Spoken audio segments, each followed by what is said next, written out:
practically every one of the top 40 records being played on every radio station in the United States is a communication to the children to take a trip, to cop out, to groove.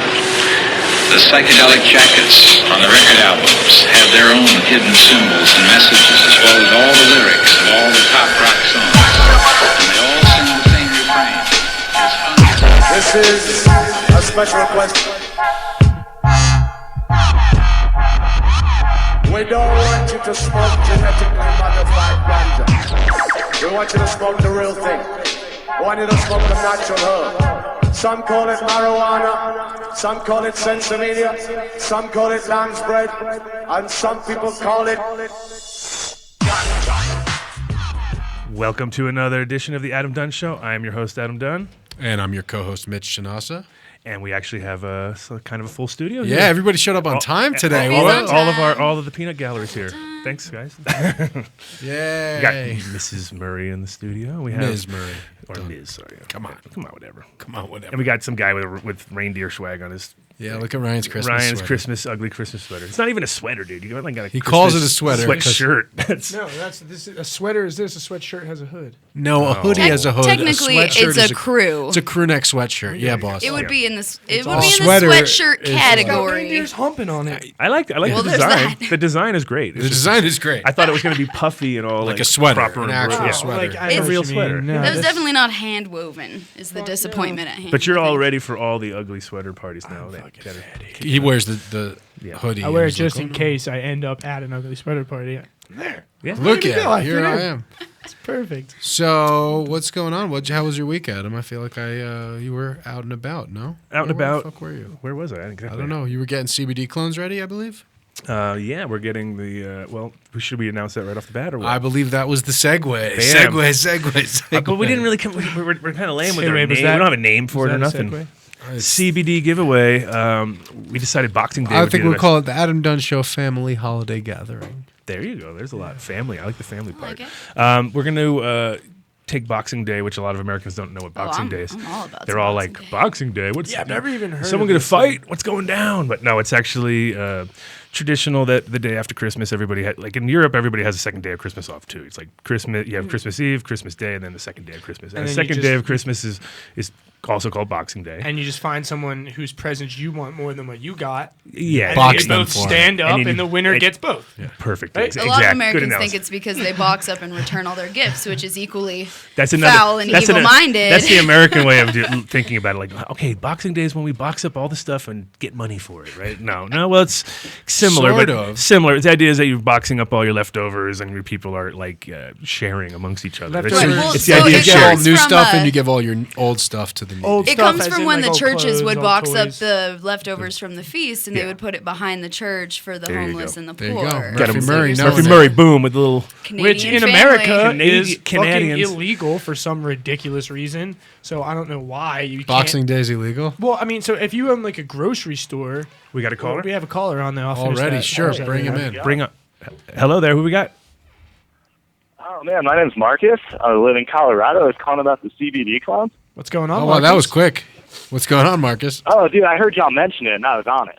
Nice. Well, right on. We're going to give the full info away this show, so keep listening, man. All right, well, dude, should I just call back? Just listen to the show. Just listen to the show. You'll be fine. We're going to We're give going to you. be hosting an event, too, so I'm you'll be able always to attend listening. that. I got you. Thank Keep you, an brother. eye out on the social networking got and all you. that good stuff, and you'll be involved. So the giveaway is not going to be like the last time we gave away when we gave away clones on the air, just because we want to get everyone together for the day after Christmas. Now everyone can kind of get together. We're going to have CBD clones from about 5 different strains, I believe, right now we have, and hopefully more.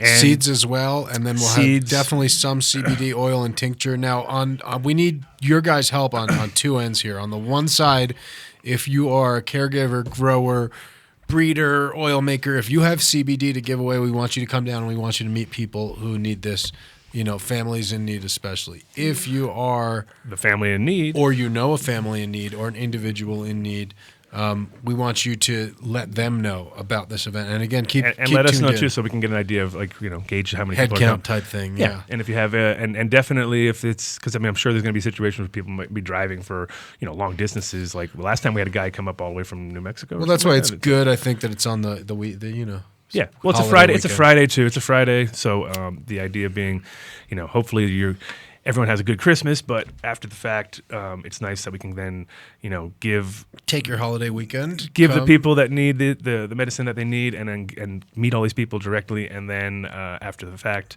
have a good weekend and relax, and then know that we did something more good. than just gluttonously, get it in this year before gluttonously done, eat right? a lot of food and give presents that we don't even care about, because Christmas is kind of lame. I'm all about the like Secret Santa style with one gift and everyone fighting over it, like Boxing Day, like your idea, fight. We like to fight over gifts. Yeah, fight over gifts. But no, you can get those big, excessive, like not actually like the cartoonishly large just like gloves. messy, like oversized sock and boppers. Now we know. Yes. You can't use those at our age though. You punch right through those fucking things. I learned that Maybe the we hard should way. get like the Adam Dunn Weeble Wobble so that everyone can just there have you a go. little Sumo suits. boxing. Sumo. Get out Yeah, some of we're your gonna go from rage. like saving kids to sumo boxing. Yeah. That event got not classy. Well, when we save the kids, they're going to be highly entertained by the sumo boxing. That's true. This All is right, true. news. Quick. News. The Bam. federal war on medical marijuana is over for Mother Jones. That was big news right there. Good huh? news for medical pot smokers. The $1.1 trillion federal spending bill approved by the Senate on Saturday has effectively ended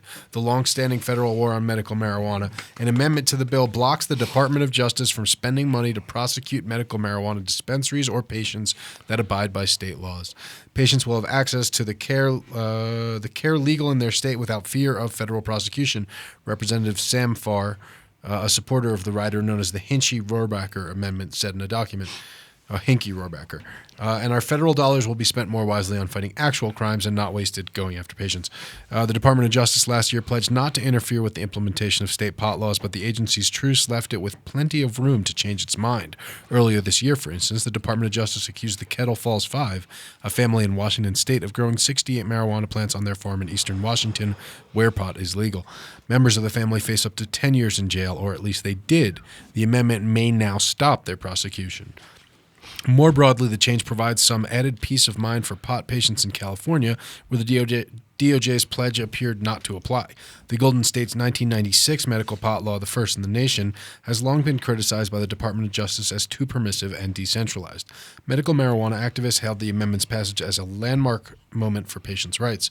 By approving this measure, we're not going to keep reading this. We're good with this. Everyone gets it. This is just news, but the actual truth is this is a big deal. Yeah. Well, no, this plus the only part that I got reservations, part that I got a little bit not nervous, but like classic was, if you did read into it, it said effective as September of 2015. So they take one more harvest season? Yeah, they just killed like one more season. Like, you can grow all the hemp you want, but starting September, of course, when you can. Right. Which that's some fine print that not everyone's going to pay attention Well, to. but I mean, you got to. I think they're not going to be able to do much. I think it just gives them the They don't have the money to do it, No, and but they can't. But they have the. It's like when you go into a place and it's basically like, oh yeah, it says we reserve the right to refuse service. It's like, damn, that little that little thing gives them the ability. that happen Well, to and you a lot? they're No, and but it they're just gives them. government, But if you don't so- put it up there, it's like if it's not there, you kind of. But they've got to have a transition plan. There's people who it's literally their job. There's a few of them left that they were focused in, major cannabis prosecution of that type. Yeah, And there are people Those with people have to careers be that have to- reassigned, and they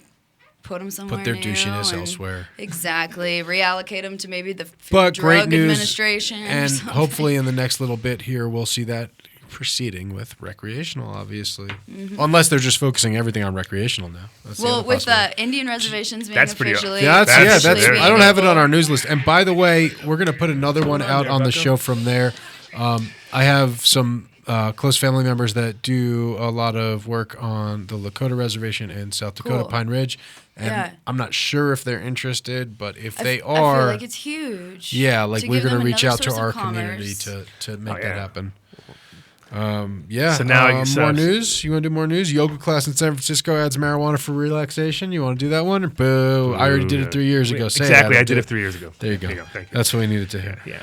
Nothing new. Nothing how about new. this one? There's You nothing wanna new get- under the sun. You want to get a little pissed off? Nothing new under the sun. Oh, tell me. How's about in Michigan, where they do have medical, mother charged with child abuse for giving sons 10 and 12 marijuana to treat ADHD. Well, that's pretty stupid. That is pretty dumb. In Wexford County, Michigan, a 31-year-old Messick woman is charged with child abuse after police say she gave marijuana to her 2 children, ages 10 and 12, for medical purposes. Amy Renee Cunningham. That's so weird. I know someone named Renee Cunningham, but not Amy Renee Cunningham. Amy Renee Cunningham allegedly gave her 12-year-old son marijuana to treat ADHD because she preferred the child to have that over prescribed pills, the Cadillac News is reporting. She allegedly gave another 10-year-old son marijuana to help with emotional issues, according to the news report. Wexford County Prosecutor Anthony Bedovanak was unavailable to speak about the case Wednesday morning. According to Cadillac News, Bedovanak said police began investigating after a child protective services worker was told by Cunningham the boys were being given marijuana. Yeah, don't tell. Moral of the story, as with this is the second case I feel like we've seen recently in Michigan, especially in Michigan, don't tell any authority that you're giving anyone anything to do with cannabis. Just keep it private. And really, it's tough because we want to be open with our children and, not demonize cannabis by making it a hush subject. But at the same time, like, kids don't know better than to not talk about it when it's inappropriate because there's not a good social standard for it. So. And now we got one. We can shout to our good friends in Alaska who are keeping it real. So basically Anchorage, which again, as we all know, I don't know very much about Alaska, but I assume being the capital, it's one of the most populous parts of Alaska. I guess they were going to ban cannabis sales in Anchorage. Which is their biggest city, right? Yeah, that's what I'm thinking. Like, Great that's idea. pretty much, yeah. But the shut Assembly down. killed the proposal to ban the marijuana sales in Anchorage. We won. An ordinance that would have banned commercial marijuana in Anchorage failed after 4 hours of public testimony and debate in Assembly chambers Tuesday night. And I definitely know for sure It's another weak attempt, though. that some of our Facebook friends and some of our YouTube friends were there in person. I've seen the Excellent. photos and such, and on Instagram. So shouts to you guys for Congratulations. Yeah. winning the fight. Congratulations. Keep Yep. fighting the fight, everybody. It's pretty awesome. It's pretty awesome to see how, like, literally, even though we all knew this was going to happen, it's all starting to happen. It's going to go within 3 to 5 years, and it's going faster than that even. So, Yeah. let's go for 2 years. Let's get this shit done. It is. It's like it's satisfying to get what we want, but I'm still like, come on. Yeah, no, it is amazing, and we're like in the place that's supposedly front lines, but it's also good to see other places doing bigger things, even in a way for the time frame. So in the shitty bus news, back in right near where you're from, Ryan, you might know this guy in Cherry Hill, New Jersey. Oh, Cherry Hill's Jersey, closed. what happened? Police say a New Jersey man kept 250 pounds of marijuana in a storage unit. Seems like not the smartest play. No. Yeah. Cherry Hill police say 57-year-old Nelson Anderson was pulled over Thursday after investigators saw him moving large boxes from the storage unit to his vehicle. The unit was under surveillance because of reports of suspicious activity. Police say a police dog found 100 pounds of herb in the vehicle and 150 more in a wooden crate back at the storage unit. Authorities say Anderson was storing the drug in the suburban community but planned to sell it in nearby Camden, where he lives. Anderson faces several charges, including marijuana possession. He's being held on $250,000 bail. Wow, that's a lot of money. $1,000 a pound. Wow. $1,000 a pound. I just closed the timer by accident. But keep jabbering while I keep Jibber it jabber, up. jibber jabber. Yeah, I have it open. Well, We I still mean, got, that's like, not a 9 great minutes. idea. First of all, Don't I mean, you're gonna drop your value just by keeping it in a crate in a storage unit. storage That's not unit. what to do. sounds Maybe bad. he had, It sounds like some regs. It sounds like regs anyway, though. Yeah. It just sounds like regs. All right, so we got a minute 45 left of the news. Let's talk about the big news for the show. Ooh, big news for You the want show. to make the big announcement? Dun-dun-dun-dun-dun. Drum rolls. Come on, drum roll. The big announcement is not getting sound cards. Sound Right, cards we'll have something that can do that. Yeah, exactly. No, as Officially. of January. January, what day would Well, it'll be the first Wednesday in January. whatever Which that will is. be Hold on, big day. We obviously are so prepared to So make this prepared. announcement. First Wednesday in January will be the 5th. January No, I lied, 5th. the 7th. This January 7th. 7th episode. That makes sense because New Year's Eve is the last. And New Year's yeah, Eve is the so 31st, yeah. New Year's Eve will be our last episode on iCannabis Radio. We're gonna go crazy, aren't we? That's my birthday Fireworks? episode. We're gonna do fireworks or what? We're gonna In studio fireworks. In-studio fireworks. Yeah. The whole nine. But starting after that, we will be available on AdamDunnShow.tv. Thanks to the guys at Dark Horse Genetics. And Thanks. another big, huge thanks. thanks to the Dark Horse guys is we have a Vimeo channel now. So YouTube's fucking with us is pretty much done. So we'll be on Vimeo, safe and sound, and the whole archive. And we will will still be have available. some daily clips here. Yes. I know on No, YouTube. we'll throw you. Yeah, we're not Watches. leaving you YouTubers in the dust, but we'll actually have safety. Yeah. Safety for the Awesome. videos. It'll be like the nighttime channel where we get to say what we want. Yeah, exactly. And we'll be. we'll have a lot more cool stuff where we're trying to get it going for this show, but it seems like we'll probably get it definitely for January. But we'll have some more features like after the show. We'll be hanging out in a Google Hangouts, and you guys can hang out with us. We'll all smoke together, and we can just talk. It'll be less of a show, more of a conversation, whatever. But yeah, like that's the big news for the Adam Dunn Show. And on that note, let's give shouts out to some friends. How about shout out to Way to Grow? Way to Grow, yeah. Their 7th shop now up in Silverthorne. I heard it's doing really well, so that's good to know. And we have a caller? Yeah, that could be our caller who's going to give the report. So pick him up and let's just keep him on hold. And Yep. 6 stores, like I was saying, or 7 stores now, sorry, Silverthorne. And the one here at Platte River, 1051 Platte River, is also has the concentrate corner in it, which is if you need any making supplies, exactly. That is their That's everything from one-stop shop. ovens to Silicone to pans. silicone mats. Exactly. Does that include And like butane. dabbers and? No, I don't think they're doing so much on the after parts. But Okay. I think it's just And production side. also, and then it's this month? waytogrow.net, and it's waytogrow.net for 30% everything. off of all of the Roots Organics line. stuff. Yep. If you guys are using that. And if not, they carry everything else, and you can get them to carry anything they're not carrying. Check out their stores, go in there, and speak with their staff. We have to give a huge shout out to our buddy at Dark Horse Genetics. You guys, last week's seed giveaway winner was Zach from the Western Slope. He won a 12 seed pack of Banner's Revenge, and that's the Bruce Banner's 3 crossed to the Grimace OG from Archive Seeds. This week also has a seed contest. You can go to darkhorsegenetics.com, click the forum tab, sign up, and post in the free seeds on the Adam Dunn Show thread, and that'll give you your chance to win. Pretty easy. You can log in and post with your Facebook account or go with a nickname in that form. Share your best Christmas present ever and your worst, and then Boss Man Jason is going to pick the winner next Tuesday night, and he'll let us know who won the pack. So go ahead and check them out at darkhorsegenetics.com. And we'll give a couple more notes on them next time we shout them out. Also got to give a shout out to Greenpoint Seeds. Came through the other day. They get a bunch of responses? I think he did. I haven't heard back from Goo yet, but Goo, if you're listening, give us a call and let us know how that went.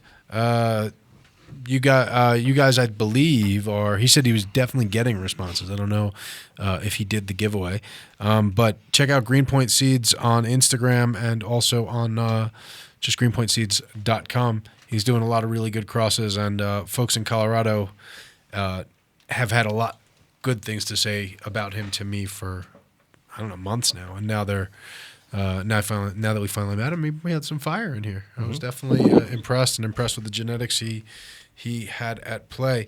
Let's shout out Bill Incredibles real quick. Incredibles Edibles, Colorado's #1 edibles.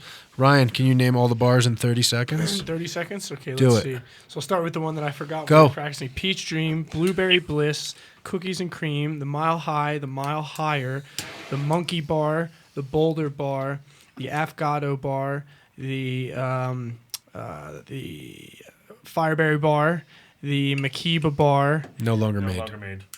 The Makiba Bar is no longer made. 6 huh? seconds. The 5 which seconds. ones have I 4 not said? seconds. The Strawberry Bliss Bar. Time's up, buddy. You can find them all at incrediblescolorado.com. Also, big shouts to Build a Soil. Jeremy's going to be on later. He'll tell you all about what they're doing. He's carrying the new Microbe Man Compost Tea Brewer, and you'll hear everything about compost tea from Microbe Man himself and make that happen.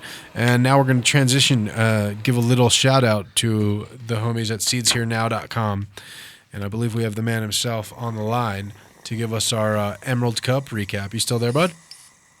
Hello. Yeah, what's going on, man? So I think all of us here in Colorado are pretty, not usually jealous of the NorCal crowd, but goddamn, when I saw the pictures you sent me from this one, I was a little jealous I was not there. We're jealous. We just can't say we're jealous. No, we can't. But this time I'll openly admit it. No, we were jealous this time for sure. Damn. was a really great show. It was the first time I had seen a display of that caliber done. Yeah, so can you tell, for people who haven't seen it, how many entries were there? So basically, the 2014 Cup date for the Emerald Cup, there was over 700 entries. The thing that amazed me on day 2 was I found out they were all outdoor grown. The nice thing about this, and this is probably the 12th show that SeedsHereNow.com has been a part of, and I've never really, and I've looked hard, I've never really seen a display of the flowers. You kind of just get this one, this is why, and here's who grew it. You don't really get a look at it or see the bud or see the tests or the tests listed on the wall. And Tim Blake and the Emerald crew really came through this year. I believe the testing was all done by SC Labs. And instead of with 700 entries, you're going to have, if you think about it logistically, you're going to have a giant line of flowers for everybody to look at, which would be hard to do. So what they did is they, on the old Humboldt way, they stacked them one on top of the other. So you had 600 entries, 700 entries in a clear plexiglass case. And so you'd start in the middle with number 1, go around, you had like 150 entries on the bottom shelf, and then another level with more entries on the next shelf up to where you had a total of 700 entries in a clear case where everybody could kind of gather around. The other nice thing is they put that in the... So I think there's 2 types of shows. There's more of the end-user show, where there's more smokers, more dabbers, and T-shirts. And there's more of an industrial-rated show. An industrial going for more of the business, visa processors, banking merchants, staffing services, stuff like that. Right. And the Emerald kind of was really nice because it offered both. Usually you get one or the other if you're all in the same venue and it's really smoky. Or you get the other where it's just all suits and ties in an industrial range. This had a nice mix of both. And they put the flower cage box, so to say, inside of the industrial building. So people who were just outside dabbing and whatnot, taking part of that feature of the show, were made to come inside and look at the flower box, which kind of got everybody in all through the show distributed evenly, which I really liked. So do you have any idea how the judging went down? Because when I tell people 700 entries, that's the first question. Like, how the fuck do you judge that? Right. I don't know. As far as I know, they had lots of judges. They had more entries than they expected, so they pulled in more judging. And I believe it was done on a point scale with everybody submitting highlights or comments on each strain, and then they were tallied up at the end, I believe. That's wild. Big job right there. Yeah, that's a big job. I need time. That's not a 5-day. In the beginning of the Cup days, they actually did do these displays in Amsterdam, and that was I thought was they did. You said? Yeah, they did that for about the first, like on the 6th, 7th, 8th, 9th, like those first ones that we were involved in, and that was actually one of the best parts of it because then you could actually see what the competition was doing, because it was like. And I'll tell you, like when I'm at the Cup, like when we run our booth at the Cup, so many people come up to us and are like, "Hey, where do you know where the stuff's?" And like we wear the referee jerseys, so people come up and they're like, "Oh, hey, where they think we're working for the Cup? Where's everything on display? Where's the display hall?" Like, you think of it like a county fair or something. That's what you expect to see. It should be. I mean, and the thing is, the problem in Amsterdam was that at a certain point, they just didn't want to have that much at one spot. And then when you hear about 720 entries, you're like, well, nobody obviously cared about having anything at that one spot because there's some actual weight there, Well, the thing about Emerald Cup that's cool, too, that you hit on before is that everything is organic, sun-grown. I think it can be greenhouse, too, but it's sun-grown, nothing grown with lights. And then all the concentrates are non-solvent. So Ryan would be pretty upset. There's probably no Taco Bell there. There's no butane. There's no mutagens whatsoever. I haven't had Taco Bell in like a year and a half. No, what? You've only been doing the show for 6 months. And I haven't had Taco Bell. I ate Del Taco once or twice. It's the same thing.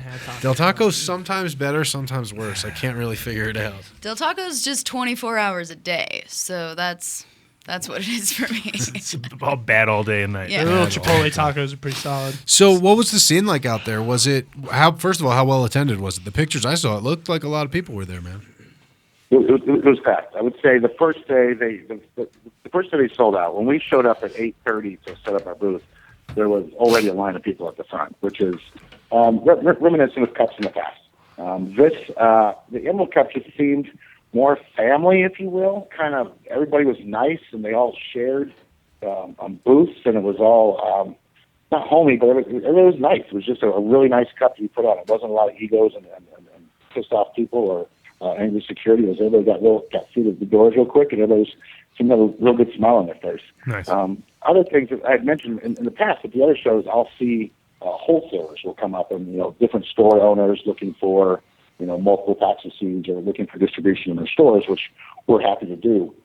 This time I didn't see that. What we did see, probably like the theme of the show for me was probably beards. Everybody had a beard. Gotta have a beard. I gotta imagine also, like, when you're doing a show in NorCal, it would be terrible to do a show in NorCal in like late August, early September. That would be the worst trade show ever. Right. But you do a show in NorCal, right. Yeah, everyone's this flossing time right of now. year, They're all flossing. everybody's got a little bit of spending money, right? Sure. Oh, that was the second thing of the show was stacks. Everybody came with stacks of cash to spend on day one. Everybody knew that the seed stock would probably go quick.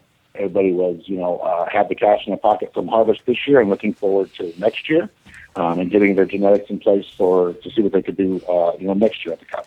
That was definitely different, so to say. I don't know if it's just the business guys come with cars, but that was different this year. It was definitely the stacks of cash that came through looking for packs of seeds. Yeah, I was definitely kicking around NorCal in early October last year trying to sling some packs, and that did not work out so well.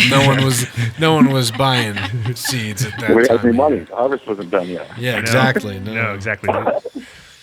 So right on. We got about 8.5 minutes left on the segment, dude. So what else was noteworthy? I heard the entertainment was really good. Was it really professionally presented? It was. They had a lot of nice music bands as well. It was kind of like a full-on show. They had a stage indoors and outdoors. Slightly Stupid performed. Asmati performed. Those brought the crowds, of course. It started to get a little rainy Saturday afternoon, Saturday evening, and so a lot of the people came into the building, which was nice. That's where we were located. I saw the Dad Stars guy came through once with his megaphone yelling at people. So a little bit of that Carnival Cup vibe, but otherwise pretty chill. Yeah, otherwise pretty chill. It was definitely nicer inside the building. Outside, it was just reminiscent of other cups in the past. Smoking atmosphere, lines for Dad, T-shirt, every seed vendor possible out there. So that was good. Scott was there from Rare Dank. I saw Dunn from Sin City. The CSI guys were there. Elite Cannabis also made a showing, so that was really nice to see all them on the outside. Also, this was the first weekend that I usually just rep for Alpha Chronic and Lafada Labs. And this weekend I picked up Dark Horse Genetics. I know that they're a big sponsor of the show. Yeah. I'm a big fan of Jason and everything he had done. So I picked up his line, and that probably had 100 packs of his line, and they were gone by 2 p.m. Saturday. Yep, that's some slanging.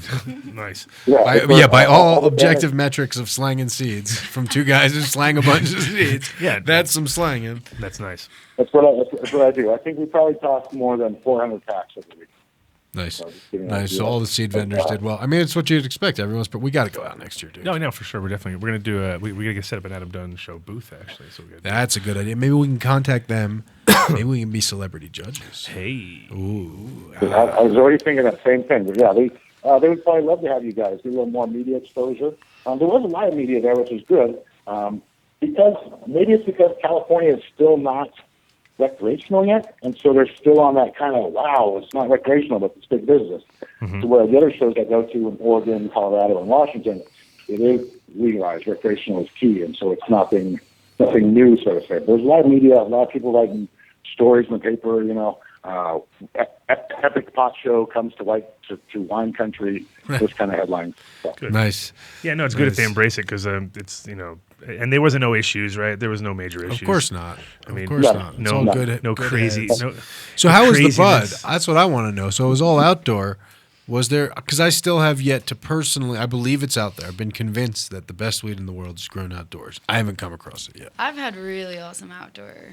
I think outdoor has potential to be the best in the world, of course, because of there's just so much more into it than, indoor can be more to us beautiful because it's all exactly what we're used to, but outdoor just surprises the shit out of you sometimes. When Well, as far as the effect, definitely. because I've had the ugliest Outdoor. weed. I've had the ugliest weed just knock my dick in the dirt. Yeah. Many times where I'm just like, holy shit. But that's not going going to win a cup just on it being strong. Yeah. And that's From a the cup. hash perspective, though, I love an outdoor because it's so exposed that I don't know. It does. It's just different. It surprises you. It tastes. It definitely a little has. different. It's all about the full spectrum UV. It's everything. Well, There's so much it's going very on. much where you live. That's pretty much the number one. So it's like if you live somewhere that's got great outdoor conditions, then obviously you should be cranking. Well, it that's why outdoor. the Emerald Cup is sick because it's right there. Yeah, of course. And I think it's a competition for the Emerald Triangle, Lindo, Humboldt. Oh, for sure. And It's just grown so large in the last couple of years they had to move it down to Santa Rosa to hold other people. But dude, so here's my question. I mean, you got to see all the entries. What percentage of them were you like, that's actually really fire? I would say there was at least probably three. There's 4 levels to the box of weeds. So I'd say at least 2.5 to 3 levels were quality. I had gone back Sunday to my booth and I had realized that they were all outdoor. I told my crew I brought down Jay Garden and Farmer Green to help work my booth with me, and we were all surprised that they were all outdoor. So there was a lot of good entries. Sometimes in the outdoor, you don't see the density, you see a little fluffier. These all seem to pack a punch. They all have nice, thick, chunky nugs, it looked like. Well covered, well trimmed. Did you have opportunities to like smell them at all? Like, did people have them at their booths or anything? Like, or you were basically just going on looks? So 50-50 on that. We're just going on looks because it's in the case. We had one of the vendors drop by. What was stamped on the bag and what he said was black lime, which ended up winning number 2. But after smoking it, I don't believe that was the case. I don't know if someone would put out flower with their name on it saying they won, but the flower we got that said that was the black lime was no good. It's not a winner, so I'm surprised on that. The first place went to Happy Harvest Farms, Joe Pinato, with the Sweet Serenade strain. That's what I love about NorCal. They have all these strains that none of us have ever heard about. Yeah, no, for sure. So like the Black Lime Reserve took second. Yeah, and shout out to Jackson for, I don't know if he listens to the show, but I know we're friends on Facebook. He won 2nd and 10th or something out of 700. That's it's great. Whenever you get any placings in 700, you're killing it. You know what I mean? You're doing a good job, yeah. You're top of the heap at that point. And the Zittles made a good showing, too, with 5th and 6th. I have not heard of that strain as well, either. No, I haven't heard of that either. All these strains are going to be suddenly highly sought after. Right. Fake cuts coming to a Facebook page near you. Yeah. Exactly. But other than that, it was really good. I had kind of guys I was able to cross off on my bucket list this round. I was able to meet up with Obsolete, the head of franchise genetics. I've been a big fan of his for a while. He's king of all the alien technology. Yeah, Obsolete's killing it. Definitely. There's a bunch of. And I added him to the seed bank, so we'll be carrying all of his stock. Nice. And that'll be. Will that be on seedsherenow.com?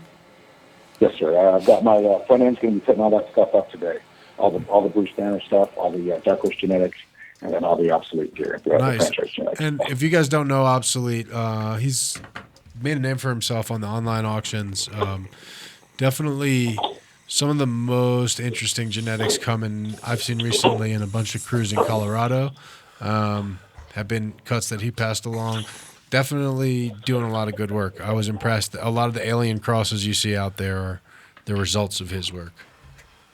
Yeah, and his new line, some of his new lines I got was his Natural Born Killer stuff, his Irene, his Betsy, his Blue Dot. Yo, Dredd, are you listening? He said Irene. That's for Irene. Dredd. I hadn't heard of Irene before, and when he was going through the packs, I was like, "That's Irene," and he just grabbed out. He's like, "Oh, you want it? You definitely want it." So no, that's Dredd's Holy Grail strain. Oh, nice. Yeah, he gets things. I don't know how he gets them, but he also, like I'd mentioned to you before, he posted a picture. He has the alien webleaf indica, the Hawaiian webleaf indica, excuse me. So that's that duckfoot strain for the Genome Project. So correct. We'll bring that all wrap that all together. So we got about less than a minute left. I wanted to tell you, I just finally brought the D-nail, excuse me, into our office. Showed Adam the Sapphire insert. We are psyched on it, but we're so psyched on it, and we don't have an appropriately sized rig. So this is a 14, right? Yeah, that's the problem. We need a 16 millimeter rig. But that's the problem. That happens the reverse the other way too. Oh, reverse. That's true. We need a 16 millimeter female for that. Is that right? Yep. Right. Okay, cool. So- I'll be in touch with Dino, guys. I think about that. They're always on it. They'll get that out to you. You'll probably have it at the beginning of next week, for next week's show, for sure. That would be awesome, and that's because again, we're really excited to use this fucking thing. I think Adam's gonna get stuck with his temple, but I'm rocking the D-nail all day, baby. Nice, I love it. I don't unplug mine. It's been sitting down in my garage. It's plugged in for the last month and a half, 2 months. Right on, Which is dude. always Well, on, it's always ready, you know. Thank you for the update. We're gonna move along. We have Jeremy, I believe, on the line, and we're gonna talk with Jeremy and the legendary Microman and get on with today's show. Yep, thanks again, guys. Big fan of the show. Keep doing all what you do. We blast the show at every booth we have. We appreciate all the love you guys do. So thank you so much. Right Thanks, on, man. bro. Thanks, man. Thanks, guys. Have a good one. You too. Jeremy, we got you on the line, bud? Yeah, I'm on the line, and I've also got Microman, a.k.a. Tim Wilson, on the line. Nice. AKA Tim Wilson, eh?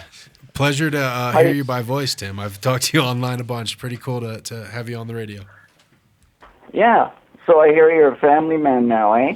Yeah, that's the case. I am indeed a family man. I kind of like only get out on Wednesdays to do the radio show. Let him out on Wednesdays. Yeah. Oh, good for you. Thanks, man. Thanks. So, Jeremy, talk, bud. Let's talk. You guys are carrying the Tim's new brewer, huh? Yeah, we're carrying this 5-gallon mini microbiolator, and I'm actually pretty excited about it. I've been using it myself personally for the last few weeks. Tim was nice enough to send me out one of the models before we started carrying it, and it's replaced a lot of the do-it-yourself Vortex homemade brewers that I was building. And main reason that it's just easy to use. I use it in my kitchen. It doesn't leak. And besides that, I've got a few other things to talk about, but I'm excited to talk about compost tea and maybe answer any questions that anybody has. Have you checked out the mini microbiolator over there, Mitch? No, I was going to let you bring us up to speed. I mean, I glanced at it definitely at Build a Soil, and I've been using Tim's instructions to, off of microbeorganics.com to build my airlift brewers. But getting one direct from him would always be my preference if that. Okay. Yeah, and I'll ask Tim here in a second to talk about it. But essentially, a lot of us have been using Tim's information through the forums as Microman or on his website at microbeorganics.com. And the reason is that he provides a wealth of information for free, and it's backed up by a lot of scientific evidence, and you can duplicate the results yourself. He's got some really basic compost tea recipes, and they work great in this brewer. And in the past, he had some really large models available, and they were just a little out of reach for the smaller gardener. And this 5-gallon design is based off of basically a Home Depot bucket, so anybody can use it, and it definitely works really well, and it's easy to duplicate the results without having to go buy a microscope and a dissolved oxygen meter and all that stuff. So if you haven't been brewing compost tea, I encourage you to check out microbeorganics.com and then go to Build a Soil and look at the 5-gallon microbiolator and then send us any questions you have. So I'm just posting to Facebook right now because I do want to say, by the way, Tim, you and Coot really take the record for the amount of response we've gotten on Facebook when we announced a show in advance. So people really want to ask you questions. So I'm going to just put out the number on Facebook right now, and I'm going to put it out on the air. People can call in with their questions at 720-381-1420. And we want to talk about compost tea, compost, really anything microbial. Is that? I think that's a good summary. Sure. Hopefully I can answer the questions. Basically, to reiterate what Jeremy said, the motive for doing the 5-gallon version was to make something that's affordable to everyone and easy to operate, put together. I had the 12-gallon unit going out with the cone bottom tank and found that lots of people didn't really follow the instructions and put the pump lower than the level of the water when the unit wasn't running naturally. It siphons the water into the pump and no more pump. So anyway, I've got about 4 of those left to get rid of. But they're still going to have full warranty and everything on them, but I'm not going to sell those anymore. But I still have the 50-gallon unit, and the small one is almost a virtual copy of the large one, minus a few appendages. Perfect. I think that's what everyone wants to see. And I've actually been using the 5-gallon version for several things. One of them is just to aerate tap water to remove some chlorine and get the kind of motion going. I'll also do nutrient teas. Microbe Man, Tim provides a really nice alfalfa tea nutrient recipe that works great in the device. And so anybody out there that's using nutrient bottles and maybe wants to learn how to get away from that and start making their own teas and their own nutrients, be a good place to start researching. Also call in, ask any questions. I'd be really happy to talk, especially here with Tim on the line, about why it works and maybe how to get your first brew going. So. Yeah, let me give out that number one more time for people who are just tuning in, because I know we just got a little Facebook buzz, and that's 720-381-1420. And why don't you go ahead and kind of explain the basics of compost tea? You know, my understanding of it essentially is you're taking all the goodness of compost and you're getting it into a solution that you can water into your plant rather than just like this, having it living on the surface of the compost. Well, there are going to be some residual soluble nutrients that come from the compost. But basically what I'm doing anyway when I make compost tea is I'm extracting the microorganisms from it and multiplying them. So the action, the agitation of the unit and the aeration is what sort of extracts and supports the microorganisms, beginning with bacteria, archaea, and fungi. Do you guys say fungi or fungi? We say whatever you say because you know more about it than us. Fun guy sounds like, fun guy. I like the fun sounds guy. Like someone I want to hang out with. We really like to hang out with fun guys too. So anyway, we are fun guys. So then you provide a food source like blackstrap molasses. Blackstrap molasses is great. It's got a bad rep from some people, but it feeds both bacteria and fungi really nicely. So then over a period of 24 to even up to 42 hours, you get a full complement of the 3 basic microbes that cycle nutrients in the soil. And those are the bacteria. I'll leave out the word archaea, but let's just say that that's included when I say bacteria. Archaea is a similar type of organism, but you cannot tell it apart visually from bacteria. Anyway, so you have the bacteria, and then you're looking for flagellates, which are a type of protozoa, and naked amoeba, which is a type of protozoa. And one or the other is okay. And if you have fungi in your and how can people, if people are looking at it under a scope, Tim, how can you identify, if someone's looking at this under a microscope, how can you identify a flagellate versus a protozoa? Well, no, a flagellate is a protozoa. Oh, I see. It's just a type of protozoa. Flagellates are easily discerned from, say, a naked amoeba or a ciliate, which are both types of protozoa. It's simple to see if you learn what they look like. It's like looking at a type of bird in your backyard and telling whether it's a robin or a crow. Mm-hmm. Yeah, I will say that I learned a lot from your DVDs that you offer, Tim, and I appreciate you sending those out. What I did is I was overwhelmed when I got a microscope and what I was looking at in a finished compost tea. And I was watching videos online, reading everything I could. And once I found that you're just looking for these 3 groups and that there's a lot of diversity there within the groups and learn how to identify them, it became easy. And when I would visit Tim's website, I found right away that around the 15, 16-hour mark, around the 24-hour mark, around the 36-hour mark, if I duplicated his recipe, that life would come out under the microscope just as he had mentioned, and really rewarding to see that happen. But you don't have to have a scope if you follow a proven recipe and don't deviate from that. And so that's what we're hoping to accomplish, is to allow other people to experience these results without buying a $1,000 microscope. And now the other question is, how much does brew temperature matter? I know I saw a recent discussion about that, and I wanted to bring that question up while we had you on the line. The optimal that I found from doing research is between 65 and 72 degrees. Now, how do you recommend accomplishing that temperature in, for example, your microbiolator, the 5-gallon? Well, you could just leave the water sitting out at room temperature overnight. That's one thing to do. Other than that, I've also made successful brews at 50 degrees and 80 degrees. So it is at a higher temperature. It's slightly speeded up. But anyway, I never did finish. Please go back to what you're saying. I'm just filled in these questions live, but please continue. Okay, just that the idea is to get a nutrient cycling going on.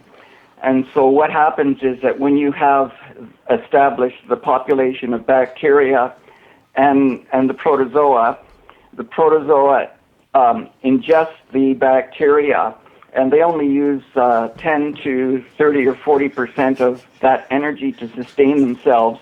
The rest is pooped out as ionic nutrients that are directly available to the roots of the plants. And as a result, this is different than, say, a bottle-fed nutrient because it's what the plant can uptake as it wants it, right? It's not like force-feeding the plant in any sense? Well, it depends on what bottled type of bottled nutrient you're talking about, but yeah, generally. And is this process... Sorry, go ahead. I was going to say the other thing, in compared to most typical bottled nutrients that we're talking about, is a compost tea will work at every stage of the life cycle, and it's not going to burn or cause problems. Typically, where I notice the biggest, most dramatic results in applying a compost tea is when there may be a requirement for a kickstart in the nutrient cycling. For instance, a brand new, freshly mixed soil, or a root-bound clone that isn't going to be transplanted for a couple of weeks. Of course, it works all the time, but when you apply it in a situation like that, it goes from yellow to green, or it goes from sad to happy, and you can really see a big difference. And what rates and how frequently can you really apply it? I mean, is there any harm in feeding too much great compost tea? I haven't had a problem using it almost daily. Not that that's necessary. As long as you're not waterlogging your soil, the overwatering, there really hasn't been an issue that I've observed. There could be other people who have different opinions, but that's mine. Yeah, I've never personally experienced a problem at all. I like to approach everything that I do in minimums and keep it balanced, and I usually do an every other watering type situation. So I'll do a compost tea, a regular watering, followed by maybe an enzyme tea, regular watering, compost tea. So I don't use everything every time, but certainly a couple times during the cycle, I love to apply compost tea, and I think that anybody that's used it can't quite put their finger on it, but it definitely gives a positive reaction to the plants. Mm-hmm. It gives you overall health. Definitely, you get the plants just look happy. I love it because when my mom does a tea, I can tell. Like, I'll come by the next day and I'll be like, well, I can smell it, of course. But besides that, I'm always like, tea, huh? She's like, yep. I'm like, bam, everything just so much happy. I love it. It's what plants crave. Well, it is. To add to that, molasses has been something that I didn't know much about, and there's been a lot of misinformation about molasses from other parties in the compost tea world. And when doing my research, I found out that this bottle of molasses I got, a 2-gallon from the grow shop 2 years ago, probably wasn't good anymore. And so I started doing a lot of research, and I bought a 55-gallon barrel of organic, Oregon tilth-certified food-grade molasses, and the results have definitely changed under the microscope. I think it's just because my other molasses may have gone bad, but we're offering that available as well. I would say always get something local if you can. It'll be more affordable. But Tim, do you have any advice on what type of molasses? Like, would feed grade work, organic, does it matter? That's interesting to hear what you just said. Was that a horticultural molasses that you had? It was, and I don't know if it was a molasses 100% or not. It was actually the High Bricks brand from Earth Juice, and I remember it working great when I first got it, and I'm not sure how long the shelf life on a molasses is, but I've had it for years, and I'm not positive, but I definitely noticed a big difference. So some of the horticultural products, they add phosphoric acid. I think needlessly, but they do it.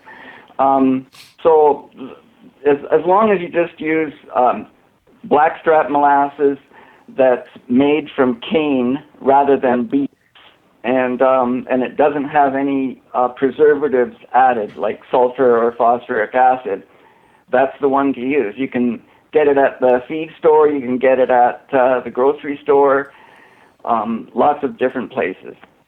Yep. And you can use organic or not. I don't know whether there's a big difference. I guess organic is better because it supports organic farmers. Yeah, personally, I wanted to carry it because that was probably what wouldn't be available locally. I didn't want to compete with what people could find.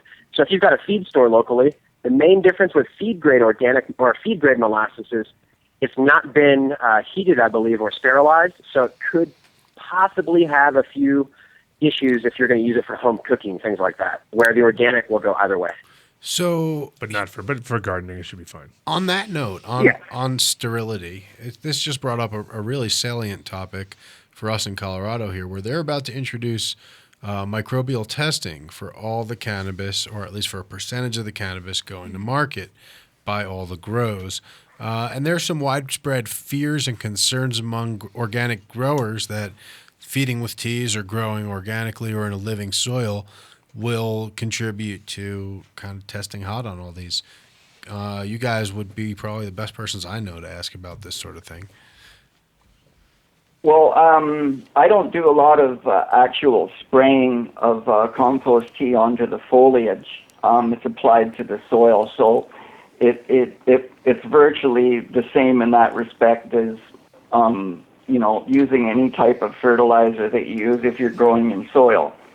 From a testament point, I grew for quite a number of years for a Compassion Club, and we grew strictly organically and ended up in the last 5 years growing no-till organically. And we had our product examined by laboratories and never had one single issue. Well, that's anecdotal, but there you go. Yeah, but reassuring. Yeah, and I mean a lot of times, like with even like with EC meters, don't really work with organics because they're not salt based. You know what I mean? So you end up with like something. People would be worried about it because their EC meter wouldn't register it. You know what I mean? I'd be like, don't worry about it. Just go with the right, the right amount, and you should be all right. But don't use your EC meter to register it because it will never come up. Yeah, that's a compost tea is a kind of a different idea, and maybe that's a great thing to talk to you about, Tim. Can you kind of go over the fundamental difference between a compost tea and just a traditional fertilizer? Like a traditional fertilizer being a conventional one that's with salts? Sure.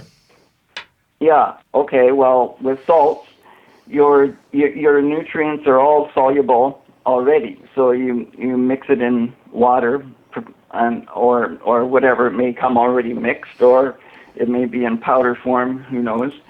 But it's directly available already to the roots of the plants. And so what you're doing is you could be giving the plants too much, you could be giving them too little. So if you're giving them too much, you either end up with an accumulation of salts, or if you're growing in the ground, it could leach into the groundwater. If you're using compost tea, that just doesn't happen because there's not enough ionic material in there for it to leach anywhere. And what happens with the surviving microorganisms that you're applying to the soil is that some of them will die, some of them will be eaten by other microbes, some of them will go dormant to come back at a later time when conditions are right for them. So there's no worry with that either. Does that sort of answer your question? Yeah, and I mean, I guess more to the point, I mean, compost tea doesn't really have a high NPK value, if any at all. Is that correct? Well, that's right. I actually, out of curiosity, I had some tested at a lab. Mind you, now the lab, I wasn't sure how good the testing was, but it showed virtually no NPK in there at all. So, and that's why you're not going to get that burning. So what it actually serves to do is I guess I guess I want to kind of clarify the role of the microorganisms in the plant's growth. Kind of paint that picture for everyone. okay, so as far as nutrient cycling, it's as I said before, that you have a multitude of bacteria and then some protozoa to consume them. As they consume them, they're generating nutrients that are directly available to the roots of the plants. If you have some fungal hypha included in there as well, then the fungal hypha will go through the soil, continue to degrade organic matter that's there and pass it on to the other microorganisms. Some of it becomes food for microorganisms. The fungi will also add cohesiveness to the aggregate that's in the soil. It provides pathways. It holds oxygen pockets. It holds moisture pockets. Anyway, anything else? I mean, it's good stuff, obviously. But now, whether you're more bacterial or more fungal depends on your brew time primarily. Is that correct? Well, I try to just make a balanced extrapolation myself. I don't really think there's a great benefit to either making bacterial or fungal dominant in a compost tea unless you're after some specific pathogen or something like that. And it should be pointed out that compost tea is not a magic bullet. It's not something that replaces everything else. Yeah, and on that point, I think it acts almost like a catalyst, Tim, in my experience. For instance, a lot of growers that I talk to on the phone will have different environments. Sometimes they'll have a 1 gallon, 2 gallon, 5 gallon, up to 400 gallon container indoors with either one or multiple plants in it. And I've noticed that part of organics is we're letting go of the ego and saying, okay, I'm not going to try and guess exactly what the plant needs. I'll let it take control of that. But the limiting factor would be the container and the environment that we're trying to grow in artificially. And so if you're able to add a compost tea to a soil container that you are positive has all the nutrients in it required for life, if there's an issue, a lot of times it's because this fast-growing plant is outpacing the life of the soil, and it just can't keep up. So with a compost tea, you balance that back out, kickstart the nutrient cycling, and allow all the other tools that we're working with to shine and really do what they're supposed to do. And I think we have a caller on the line. Caller, are you on the line? Yes, sir. What's going on, guys? This is Chris Greenthumb down in San Diego. Hey, what's going on, Chris? Oh, another day, man. I'm actually busy at work, but I finally got a little time to listen to you. I got a list of questions I'd like to throw at you guys and see if I can hear you guys answer them at a later date. You guys got some time? I mean, if you want to chat organics and compost teas, you can fire them at the gents right now. Otherwise, yeah, that's all it is, man. First is, can I feed a soilless with bottled organics, say like nectar? What is it? Nectar of the gods, and still keep a thriving rhizosphere with bacteria and fungi growing in something like a soilless, assuming I add some, lava rock and whatnot to add a little home for the little critters. And by soilless, would you mean like a pro mix? Just straight cocoa, perlite, a little bit of castings is usually what majority of the soil is, or even peat based, something just pretty much inert. But if you got castings in there, it's not totally dead. Yeah, but if you put the compost in there, I'd say it's a soil. Yeah. Really? Okay. I mean, just for shits and giggles, I just mixed up. I've been running a really Clackamas Cooch-based soil. Got most of my minutes from you, Jeremy, and right now I got one plant that I'm pretty familiar with in like a 7-gallon of that soil and one in the 7-gallon of the cocoa, and I've just been hitting with the nectar of the gods. I just got to really see if I can get a difference, and just right off, like the one in the cocoa just wants to yellow, and just look unhappy. I'm assuming, it's just because it doesn't have the active life as much as the soil does to really adjust the pH, so it's relying a lot more on me. I'm just wondering if you're actually able to really build out that rhizosphere in something as inert as that when I think these are a lot of I think they're kind of personal questions, if that makes any sense, because all of this can't be done. And I bet you Tim has probably got personal experience using the cocoa or the peat with compost tea through other people he's talked to, as do I. And it always seems like it's trying to do something that would just be easier if we added soil. But I totally get it, because with cocoa, I was able to have a very small container and really have a lot of results by passing a lot of nutrients through there. But in my experience, personally, I'm sure there's other results. I much prefer to have a soil working on my team, so I don't have to be as involved and always be ahead of the curve and yellowing and all this stuff, where if I just build the soil properly, really I'm not doing anything from that point forward, just kind of managing it as opposed to running it. Okay, that leads to my next question. Is there any way to proactively really tell the life of my soil other than sort of waiting that 10 days to start to see problems? Or is it just sort of consistently hit it with a T if you think you're in the behind, or just rely on the soil? That's the one little issue I really am sort of dialing in with the organics is it's just trusting that everything's there right. And what I found is even the slightest mistake, you really don't really see it till the back end. And I was just wondering, is there any real way of monitoring the life in there other than just proactively introducing it? I'm having trouble hearing what he's saying, but I think he said that he's having trouble with yellowing. And what I would suggest for that is using an alfalfa tea. Okay. Yeah, this was just a little tester. As I said, I was just messing around to see what the differences are. I haven't used a bottle line in years, But I heard you guys talking some good stuff about the nectar of the gods, so I figured I'd give it a try, just some side-by-sides. One more question for leading it.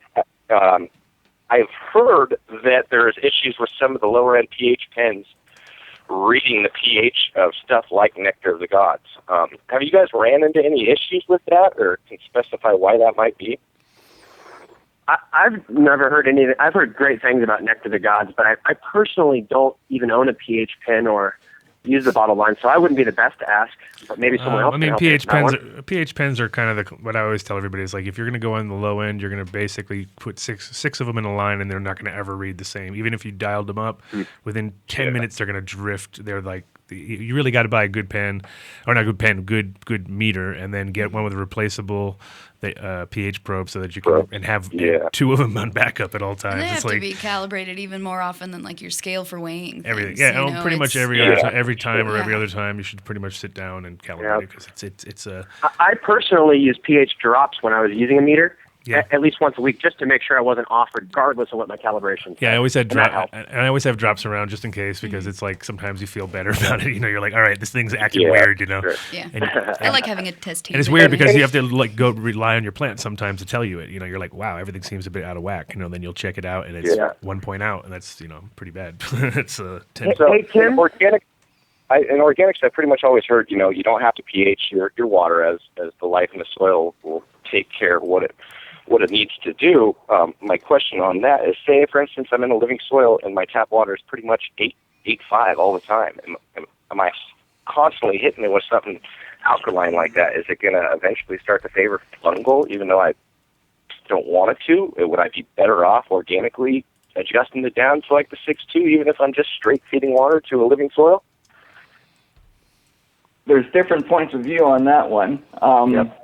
So with my experience, I haven't, and I've almost always had generally my pH in the soil stabilize between 6.4 and 6.8. But different folks say different things. Some people ask different levels.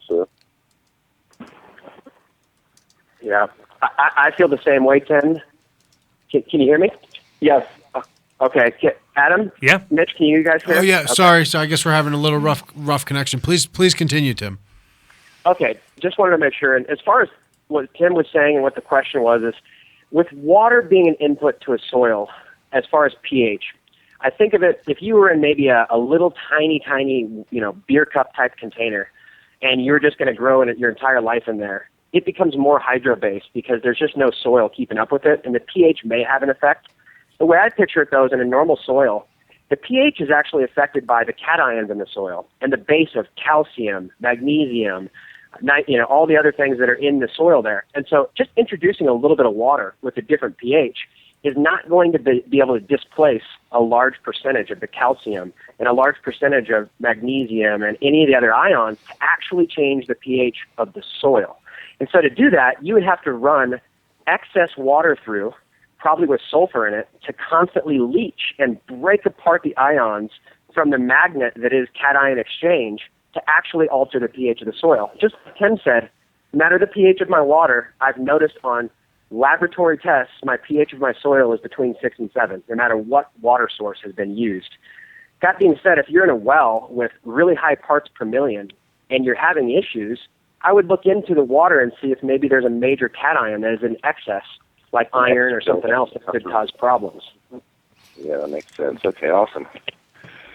Oh, one more, and I'll leave you guys alone because I know you guys got a lot to talk about. Can I over-introduce outside bacteria and fungus, say like great white or any of the bagged microbe teas? Is there a point where you can overdo that stuff, or does it just become pointless?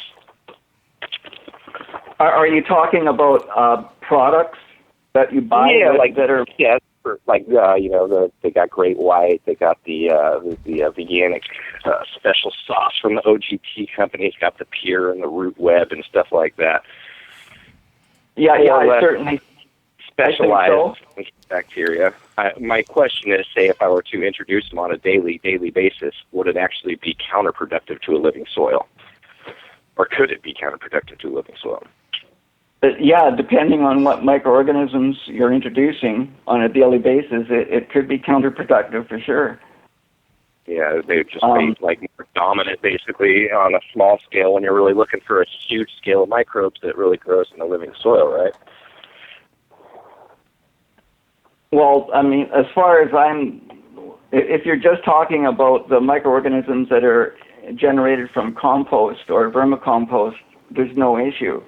But if you're talking about organisms that have been isolated and sold in a package, there's a huge spectrum of those. And certainly if you don't do your research, you can overuse a particular kind and end up with a dominance that you don't want.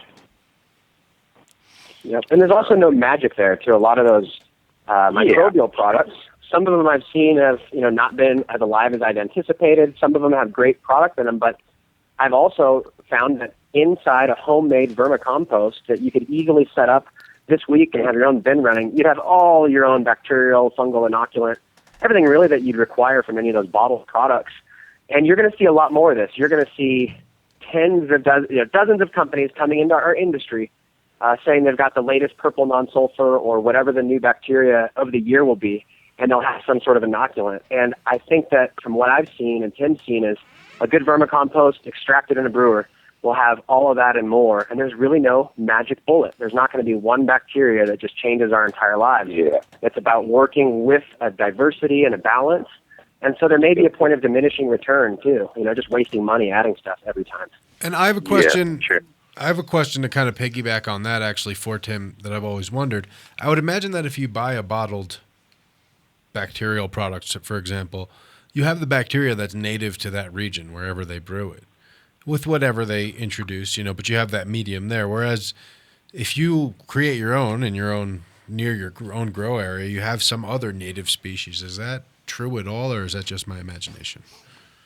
Sure, there's truth to that. Absolutely. Sometimes there is a need to get a specific microorganism for a problem that you're having, or maybe even for a nutrient assimilation. Like, for example, if you have a fungal pathogen, you might want to use some trichoderma or species of actinobacteria to treat that. But other than that, sure, you're going to be getting foreign microorganisms as opposed to your local ones that you would get from your own compost or your own worm bin. And so theoretically, would there be an advantage to getting those sort of more local ones? I bet that if you're growing outside, or if you're bringing soil from outside inside, that I would say, yeah, I bet. But that's pretty speculative. That's okay. Yeah, it's like getting seeds in your local area. They've been grown and with those bacteria and that local altitude, and they probably have a little bit more predisposition to succeed in your environment. So I buy organic seeds when I have an opportunity to, because I feel like they've been created how I'm going to use them. And so, of course, using local bacteria, seems like it's a good idea. But like Tim said, I don't have any, scientific hardcore evidence that just says it's going to double your results. Right, obviously. Hey, I got one more for you guys. In organic soil, living soil, I've always understood that the plant pretty much has a relationship with the bacteria and the fungi, and it exudes to draw these critters in. Do we know, or is there any way to tell if there is a crossable line when you're introducing some of these low-level organic bottled newts to where the plant says, hey, I'm not going to do that anymore, I'm going to become dependent on what you just gave me? Or is it, is there a symbiosis where it can actually sort of work back and forth, where it's, for instance, the nectar of the god, and under the impression that it feeds the soil as well as provides a little direct food for the plant? Is there going to be any issues with the plant not wanting to work with the soil as much, or is that only going to be an issue with some of the heavy salt-based feeds? I would speculate that it would only apply to salt-based fertilizers in that respect. That's just speculation. So Tim, if you're not familiar with nectar, they break everything down with BioAg Full Power. They just have vats and vats of BioAg Full Power, so they organically chelate everything. So I don't know if that informs your answer at all. Yeah, I'm not familiar with that product at all. But it's a fulvic acid. Yeah. Yep. No, it makes sense. And to answer his question one step further is, it depends. For instance, if you've got a soil and you're hoping to rely on the life of mycorrhizal inoculation and how that interacts with the root zone to provide P. And when you're in a soil and oftentimes you're looking at a bloom booster or an additive, there'll be something that has a high P or a high K value to it as a booster. And if you were to inoculate your soil with something that has an excessive amount of P, it may not kill the mycorrhizae, but the plant is no longer going to require its association with the mycorrhizae to provide its phosphorus. So if you're in a position where you're trying to go long-term, no-till, and create that mycorrhizal network that's going to be there for the long term, it may not be the best to use the high P dose, but everything else certainly still should be similar in the soil as long as you're not using all the salt-based type of nutrients. And the fulvic acid BioAg, I really like that product, and I did not know Nectar of the Gods was using that for everything. It's pretty cool. Yeah, that's what Scott said when we spoke. Yeah, they basically have huge vats of that, and the best local products they could source, and they chelate it. And also for deficiencies, like the Millennium line that we're using, their Ruby Full, which is a fulvic acid based stuff. That's also an awesome product for the caller, because I think if you're local, you can pick that up. I know at Chlorophyll they do carry that, and if you told them you came from the Adam Dunn show, they'd probably just throw it at you for free, I bet. So yeah, I've done business with Chlorophyll too. They were pretty cool. Yeah, Tim, I've heard you talk about fulvic acid for getting rid of chlorine, chloramine, something like that. Could you talk about that? I'm sure that's important for people that have chlorine in their water. Okay, I got to get back to work, but it was awesome talking to you guys. I can't wait to listen to the show. You guys have a good one. Hey, thanks, Chris. Yeah. Well, actually, I advise the use of molasses for that, but fulvic acid work too. Any kind of organic matter will neutralize chlorine and chloramines. But it's easier to use a tablespoon of molasses or some ascorbic acid rather than throwing your old shoe in there or something. So, right. And so, do you have to take time to aerate that, or you can just throw it in and mix it up and it's good to go? it's probably a good idea to wait for 20 minutes, but it probably works pretty instantly. I had a friend who ran tests with proper chlorine and chloramine measuring instruments, and I think he did it with as low as a teaspoon in 5 gallons, and he waited for 20 minutes. So that's why I say that. Okay, that's good to know.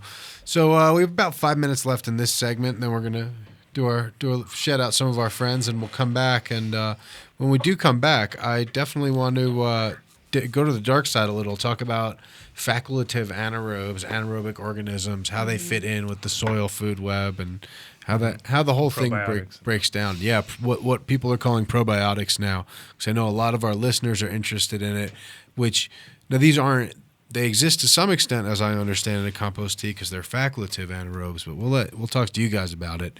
In the 5 minutes remaining, though, we want to open back up for listener questions. The number again is 720-381-1420.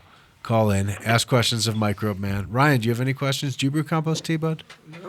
No. Talk in the mic. Do you know how to do radio? Nope. I have some questions. Go ahead, because Murphy. I love to grow things that aren't just cannabis, and I always laugh at the fact that the number one killer of all house plants is overwatering. And it's like just proof of people just not understanding what the plant is telling it when its leaves start changing color or wilting or falling off or freaking out. And so, when you were mentioning using, these kinds of teas to chill it out for a minute, maybe it's root bound in the pot and it can't grow, or it's growing faster than the soil. How do you relate that to like a regular house plant that's growing all the time, something that maybe is going to survive in soil a lot longer compared to the cannabis life cycle? Yeah, Mitch. Well, if you're asking, I give it to my other kinds of plants all the time, and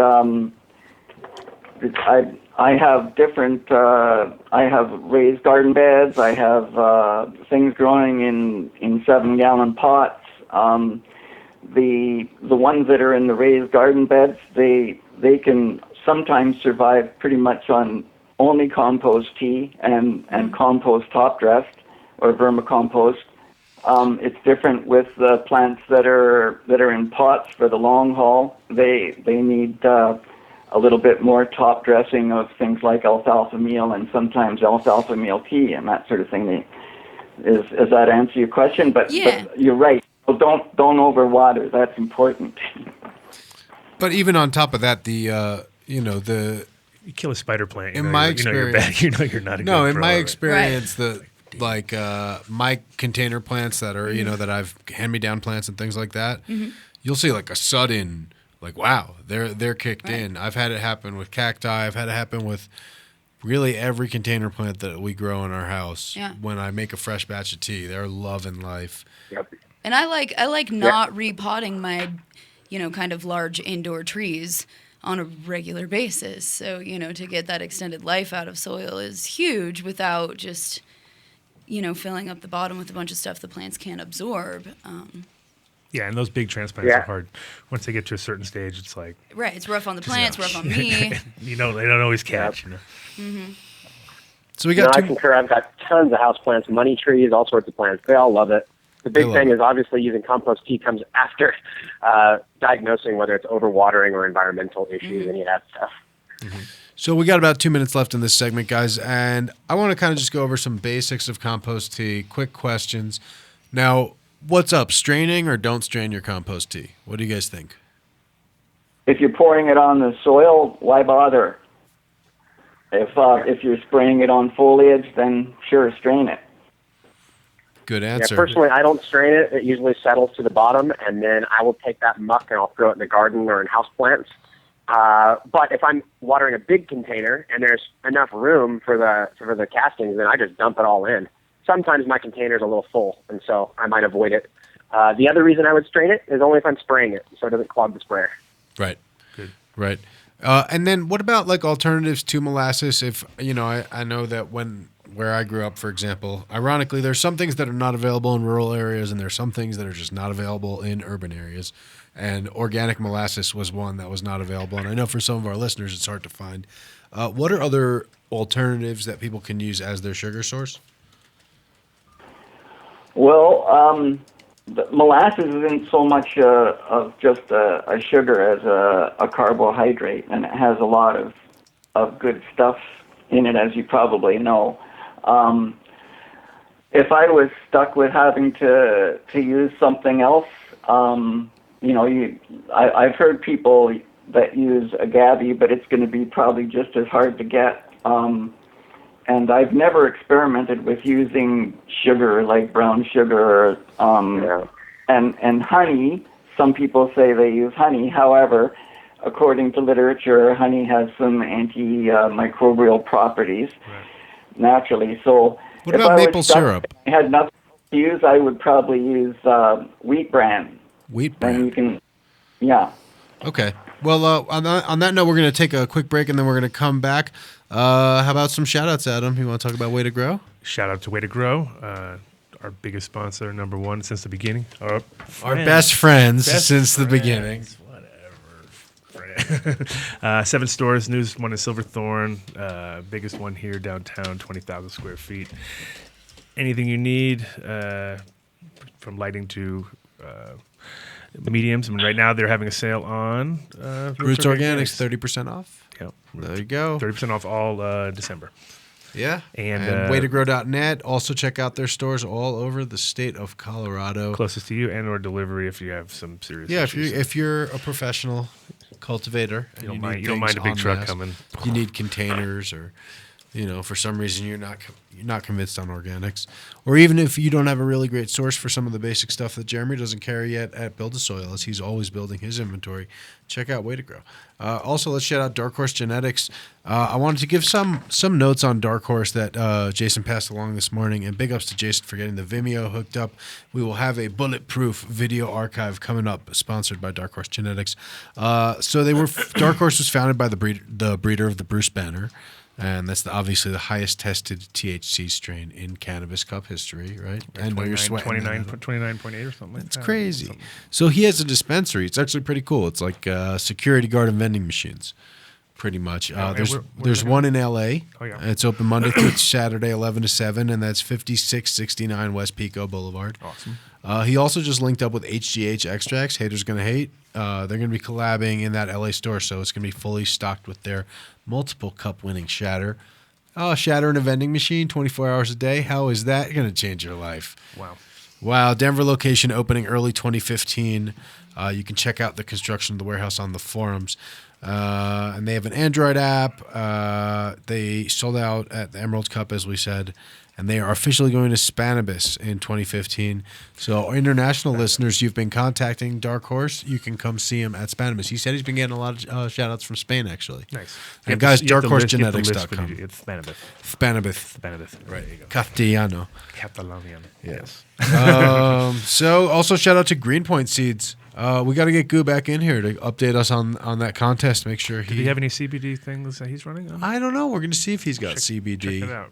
Get him We're going to see. Goo, if you're listening, call in again, bud. We want to get you proper connected with these folks. Check them out. I got beans. I'll be giving away another pack of their stuff probably next week.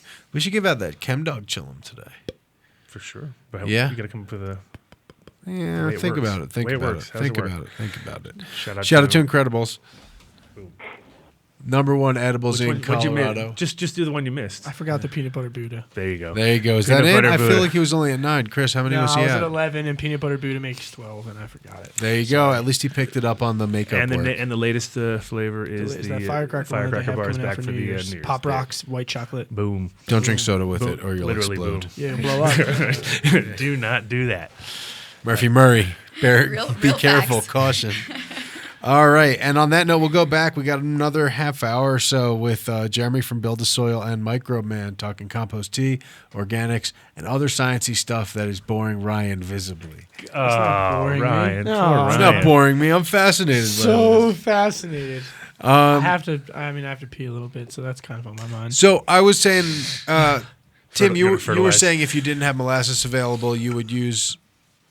I'm sorry, I totally forgot because Ryan was talking. Wheat bran. Wheat bran, excellent. I've seen people use like a soy flour and things of that nature. Would that be serving a similar purpose, or would that be something different?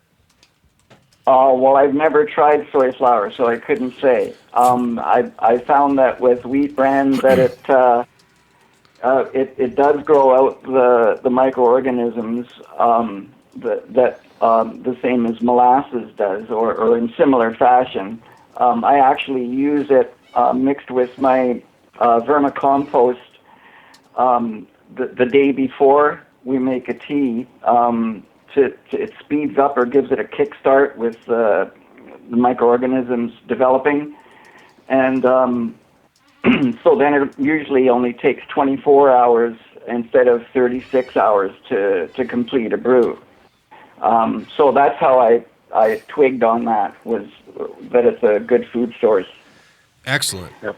That's excellent. I've personally used some alfalfa meal just in a very small amount and a little small amount of barley that was crushed up just to get the microorganisms, and added some actual freeze-dried coconut water powder as sort of a sugar source, if you will. And I've noticed some life under the scope, not quite as good as when I was using molasses, though, so I just went back. Right on. It's always good to hear experiments. But back to the tried and true, let's talk about the mix of aerobes and anaerobes that you get in compost tea. Like Adam said, probiotics are becoming sort of the newest trend in organic growing right now, that being mostly facultative anaerobes like lactobacilli and others that I'm not smart enough to know. Can you speak to that at all, Tim? Yeah, well, there's lots of lactobacilli growing in compost tea normally, but one thing I should point out is that a lot of people put a bad rap on anaerobic microorganisms being present in compost tea, and you don't want to have it overwhelmed, of course, with facultative anaerobes or anaerobic organisms. But they're part of life, and they contribute good things. So you shouldn't be so afraid of that issue as many people are. So as far as the facultative anaerobes, so when I guess you were talking mainly about fermentations and creation of probiotics that way. Is that what you're getting at? Bokashi teas and things of that nature. Right. Okay. So I've researched that. I started researching fermentation before I got into aerated compost teas at all. And before I learned about EM, I made all kinds of weird, funky things and poured them on the soil and got mainly good reactions. But what I found once I got into fermenting EM and making ACT at the same time was that there's sort of like a yin and yang in my experience, so that using the EM fermentations is more like a soil conditioner. It really works with the soil to build the soil microorganisms that sort of form the soil, whereas the ACT microorganisms are more trending towards the feeding of the plant, the feeding of the life in the soil, if you can follow that. So we ended up using them in tandem. We would use the EM, in between harvests on the soil, and then the compost tea when we were actually growing. That makes sense. So you'd be sort of restructuring the soil between cycles and then amend. Now, speaking of actually growing in compost teas, and Jeremy, I know you can speak to this one too. You're growing organically. You think you got a good soil mix. You as our caller said, you're fifth week in bloom and things are looking a little yellow. Compost tea's not doing the job. What do you do there? Well, I guess, just depends. I can touch on this a little bit. If I saw some yellow on flower week 5, I'd be stoked. And typically most of the varietals that I'm running I'm seeing some senescence start after week 4. In week 5 or week 6, I start to see some yellowing that's very, very natural. It might be purpling. It might be just changes overall across the plant. But if for sure your gut feeling is telling you, hey, something's missing. It's just not there. This is not normal. I've run this before, and something's off. In my opinion, that should have been diagnosed a long time before that point, knowing that everything was in your soil. See, because that's I think I want to touch on that. That's the big fear I think of a lot of people in organics. I know a lot of people listening to the show who are, and that attitude that I know we had in the Rolls group was like, well, you should have thought smarter. Essentially, is intimidating to a lot of people who are considering organics, and I'm trying to really address that with this question. So. Help me out. No, it is, and I've got some ways to do that, but I'm just saying it's not ideal. And if it was the situation, it could be container size. It could. So I would just ask a lot of questions at that time to make sure it doesn't happen the same way the next time around. But this time, certainly you could do a number of teas. And alfalfa in a small amount, even in a compost tea, even in late flower, has not caused excessive nitrogen issues. As Tim mentioned, there's not a lot of NPK in a compost tea. But if it's yellowing from the bottom up, and you feel like it is a nitrogen issue, that would be one direction. If it's yellowing from the top down and you feel like it's some sort of immobile element that's causing the problem, then you're going to want to ask all sorts of questions. Overwatering, the humidity rate and temperature rate at the canopy. So it's just not quite as easy for a diagnosis, but I would do a brew with a little of alfalfa, and then if I thought it was something else, I might add another material like Calphos or like kelp or something to assist with whatever the problem was. Kelp's usually a good thing to throw at stuff. Yeah, alfalfa and kelp kind of have a wealth of awesome stuff. Whenever you have a problem, that's always the first kind of go-to Band-Aid. That would be my suggestion. Would be just a mild alfalfa and kelp meal with a pinch of molasses tea. Yep, and that covers everything. So there's no guessing. It's not like, oh, do I need calcium, or oh, is it nitrogen? Well, we're going to give it a little bit of nitrogen, a little bit of everything from the kelp, and a little help from the molasses. And Tim's nutrient tea with alfalfa that I've been using has been phenomenal. It really hasn't burned anything, and just a lot of greening up really helps us. So. I wanted to ask about that tea. Can you share that recipe with our listeners and tell us about how you came to that recipe?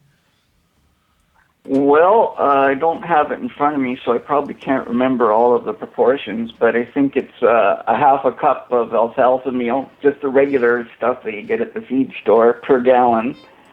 And Jeremy, do you remember how much kelp? Yeah, so for a 5-gallon bucket, it was around, with organics, doesn't need to be exact, but it was about 2 cups of alfalfa, a couple tablespoons of kelp, and a couple tablespoons of molasses.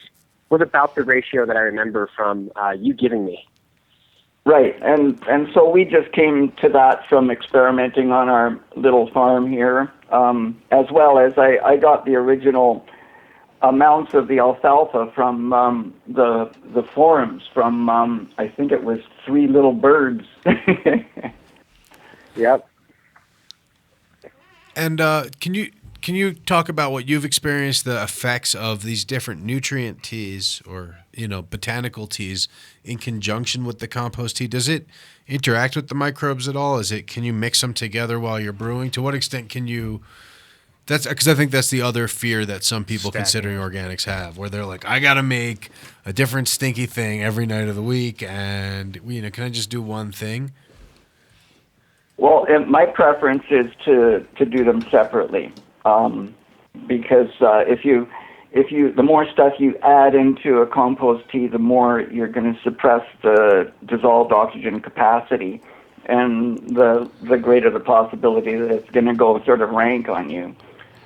So I guess there's no real way around that.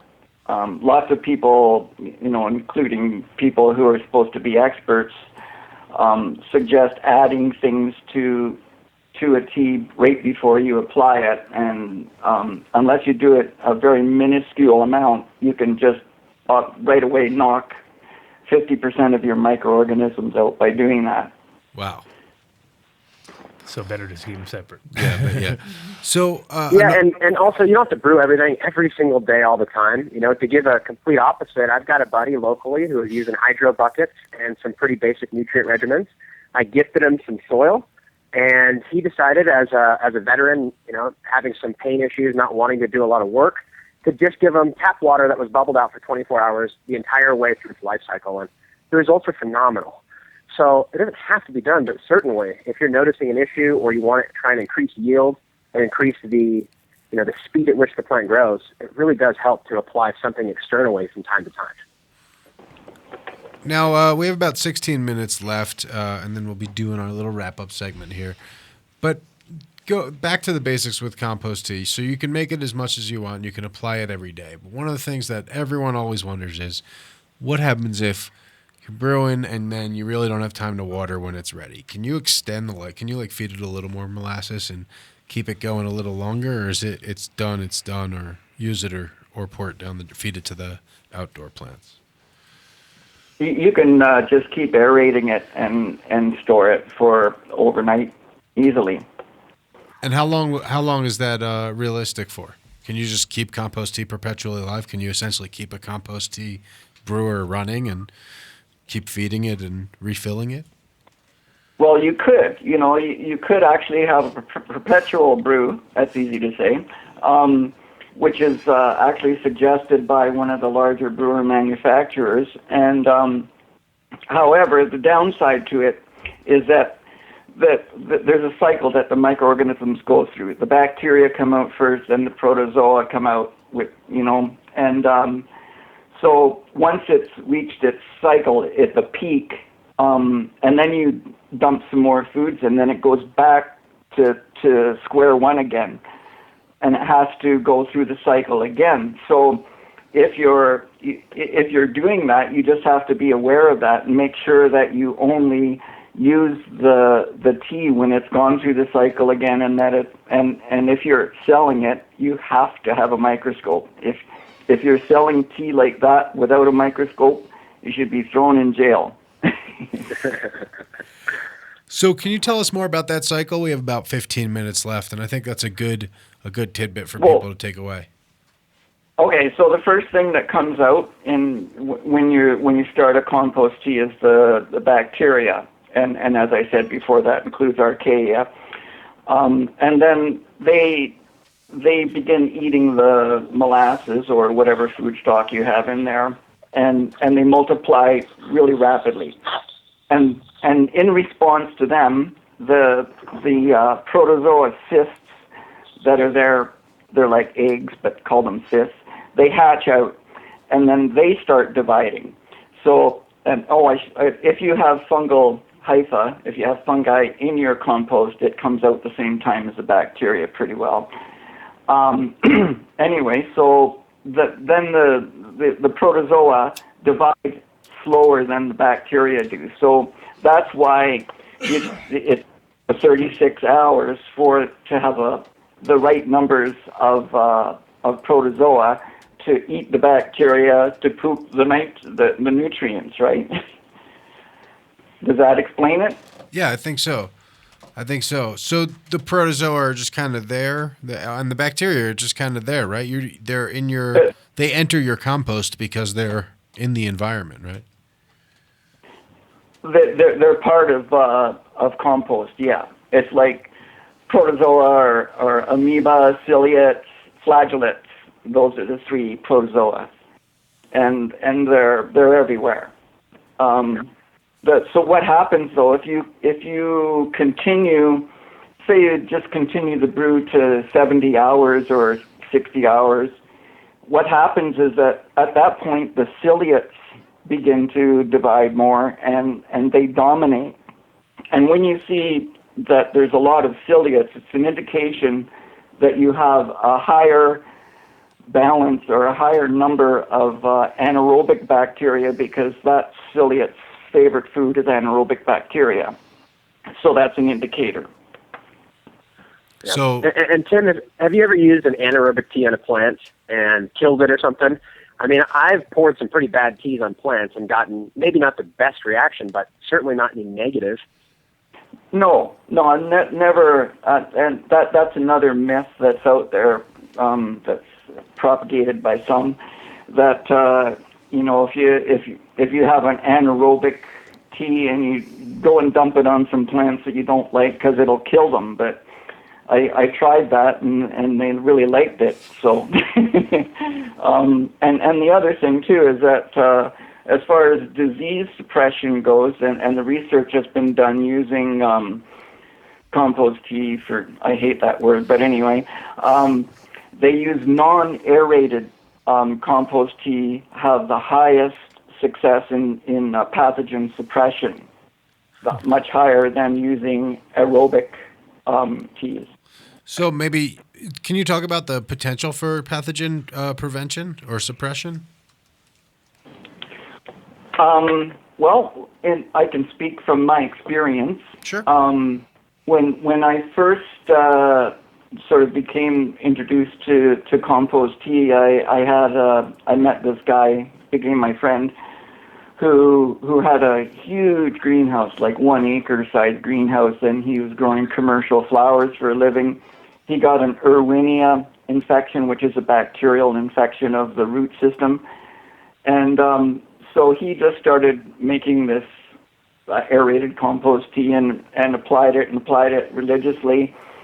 He was told by the government ag department to get rid of everything. You got to lose your soil. You got to get new soil. You got to get new stock. Blah blah blah. He just ignored them and kept doing it. And then over a period of 3 months, it was a long time, but he completely beat back the infection.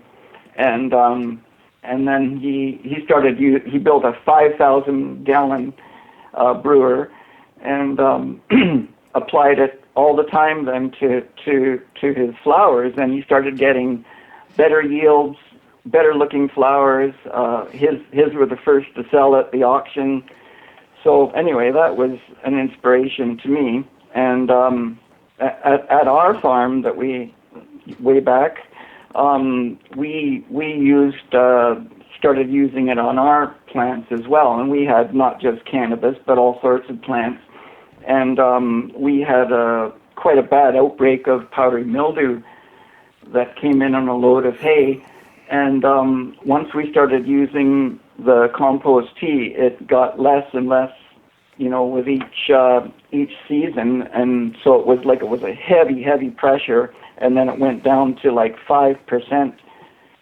So that's my experience with pathogen suppression, but there is research that's available that you can look up.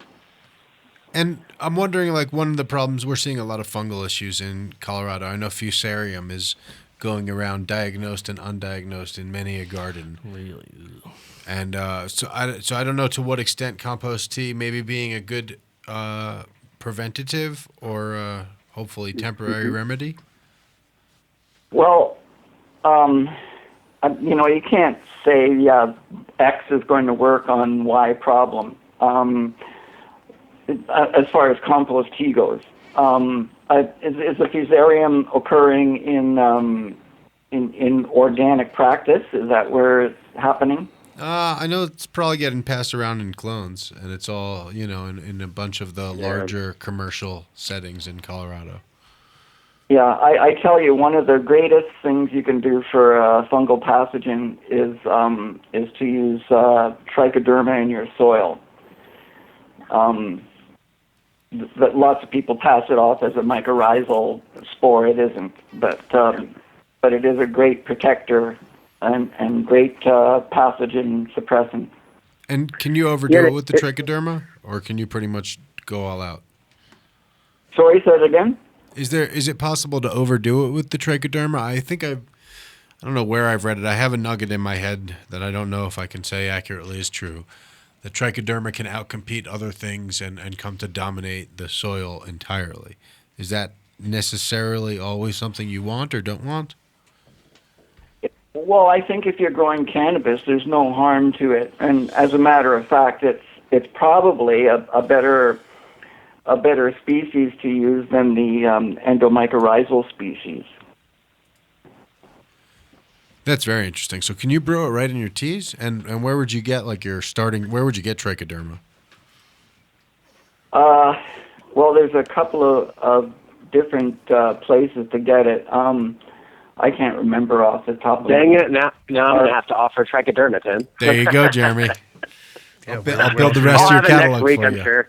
I'm sure you will too. There's a couple of resources on our little forum site that we have under the thread that I wrote there. So Yeah, the logical gardener, correct?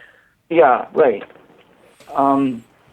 But anyway, whether you can overdo it, and whether certainly it does become quite dominant, but I don't think there's any real harm to that. The only harm with trichoderma is if you get it in a package with a mycorrhizal mix, and that you're thinking that you're going to be populating your roots with endomycorrhizal, and there's 10,000 times as much trichoderma spores in there as endomycorrhizal.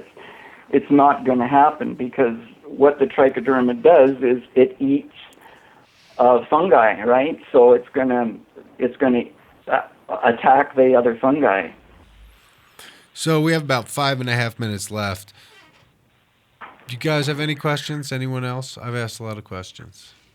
I got a couple little updates I figured I could throw out there. Sure, you guys do are it, always man. asking about an Adam Dunn show promo. Yeah. Can we do it on the brewer? I updated it, not specifically on the brewer. I don't want to do that. There's other people that are marketing those along with Tim, and I want to be fair. Cool. But if you go to Build a Soil right now, you can use the ADS 420, all capitals, and through January 1st, that'll be 10% off everything we carry. Nice. And your prices are already like some of the best out there, especially on the products you're carrying. Yeah, there's not a huge markup in the organic world, and so we offer these codes on occasion because we really appreciate your viewers. They're a big part of our business. And we just started carrying Karanja oil along with the neem oil. We've also got organic molasses in stock. And now for anybody that's looking at Grow Kashi from Allen, we started buying it in bulk from Allen, and we're shipping it immediately out as opposed to the waiting period. So please support Allen, buy it from him, get it from us. But we've got a few new additions to the website I figured I'd share. Yeah, right on. And obviously the brewer, right?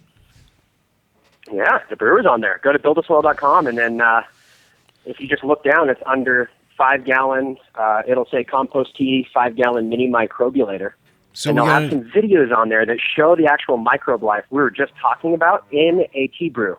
Very cool to watch. That's awesome. That's real cool. So on that note, any questions from the chat room, Adam? Murphy's on top Murphy, of more you're than me. looking at the chat room. I am right looking there. at it, but they're all talking to each other about quad racing and stuff. No one has questions. So I have questions, I'm of course. just looking up the trichoderma, one source of trichoderma here. It's called AMPAC. So it's ampacbiotech.net. There you go. For people listening right now, you got to fight. If you got fungus that you got to fight right now, Fighting fungus. ampacbiotech.net. Grab the trichoderma. 3.5 minutes left. Microman, Jeremy, I want to thank you guys for coming on. I have a couple more questions for you before we phase out. I want to talk about neem maybe too, if you just started carrying that. You got 3 minutes. Yeah, Go ahead, we've Murray. we've had the neem oil. We Neem's just added Karanja oil now. bane of mine because it's, I Oh, of love course we a got a caller organic now. option for fighting your fungus, but Caller? it's so bad for extractions. So Yeah, is there a way to from get the neem off the leaf? Good question. or a way to apply it differently that isn't going to be as stuck there forever, because it's something that even when they say it's only applied in veg, we're finding it in fully Well, I flowered. think that's incorrect. I think what we're seeing is azadirachtin and other neem products that are being used. And unfortunately, you get a lot of lying in the industry where some people will say they don't use anything in flour, and they're using Azamax as directed up until the last day of flour, and getting really ugly, butane oil and stuff that's just causing problems. But, I don't think anybody that was using neem oil at the Emerald Cup had any issues. I don't think any of my friends or customers, people that I know, and it being part of Ayurvedic medicine for so long, I just have a lot of faith in it. But I don't use it in flour. Right. We do use it in foliar, and we don't use the concentrated products that could have a lot of unknown factors to them. Okay. So we have a caller? Do we still have a caller? Caller, we got you on the Yes, line? we do. Good. Yeah, What's I'm going on? on the line. How you guys doing? What's going on, man? Who is this? This is Ken Ben from Winnipeg. How you guys doing? We're doing good, man. How are you? You're on the Yeah, line man. with us and That's right. Jeremy. How you doing, Jeremy? Doing good, Ken. It's good to hear from you, man. Right on. I have a question in relation to compost tea and the application of the sugar source after, or rather right before application of the tea. I have some friends up here in Winnipeg who do metagenomic research on their compost and their teas, and they make their own earthworm castings in-house and everything. They have a huge warehouse full of earthworms.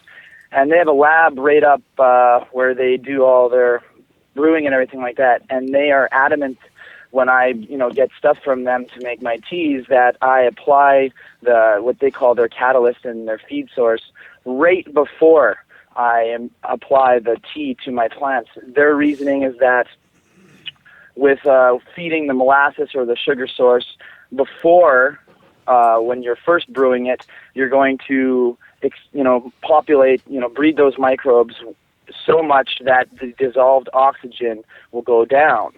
So they're saying to not do that. And then as a result, after 24 hours, they tell me to pull my compost tea and castings out with the sock, pull that strained sock out. And then I can have up to about 4 or 5 days before that tea starts to really go, bad. But then I can take the tea out and then add that sugar source and then apply the tea. And they say that's when the breeding occurs, and it's awesome because you're not going to lose any dissolved oxygen in the brew. That sounds more like compost extract than compost tea. Okay, it sounds like they're using a higher volume of compost input up front as well, which would lower the dissolved oxygen, and so that would make sense. But it does sound more like an extract.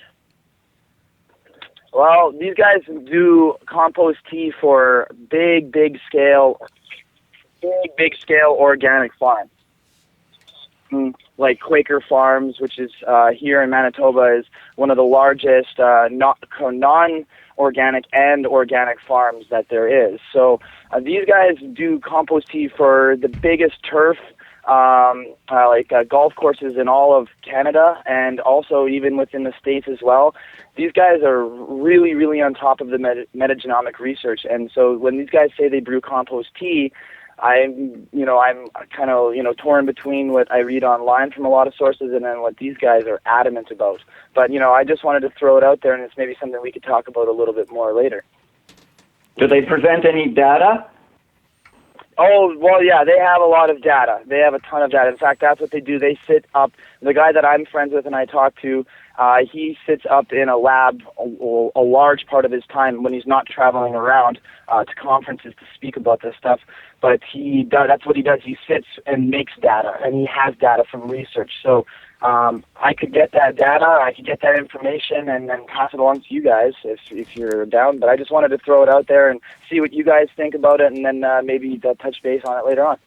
Yeah, let's make that happen. But it does sound like liquid compost extract, which lots of farms are using. They use a 10% instead of 2% or 3% input, and to that you do not add any food stock. Yep. And it does keep for several days, even maybe a couple of weeks. And right before you apply it to soil, you do add the nutrients to it. So that could be it. Makes a lot of sense. I personally would love to see the data. I'm always open to learning more about good things. For sure. Awesome, guys. Thanks a lot. It's a great show today, you guys. Have a good one. Yeah, thanks a lot for calling in, man. Peace. Squeaked a caller in there. Yeah, squeaked one in. All right. Well, any other questions? Any more questions?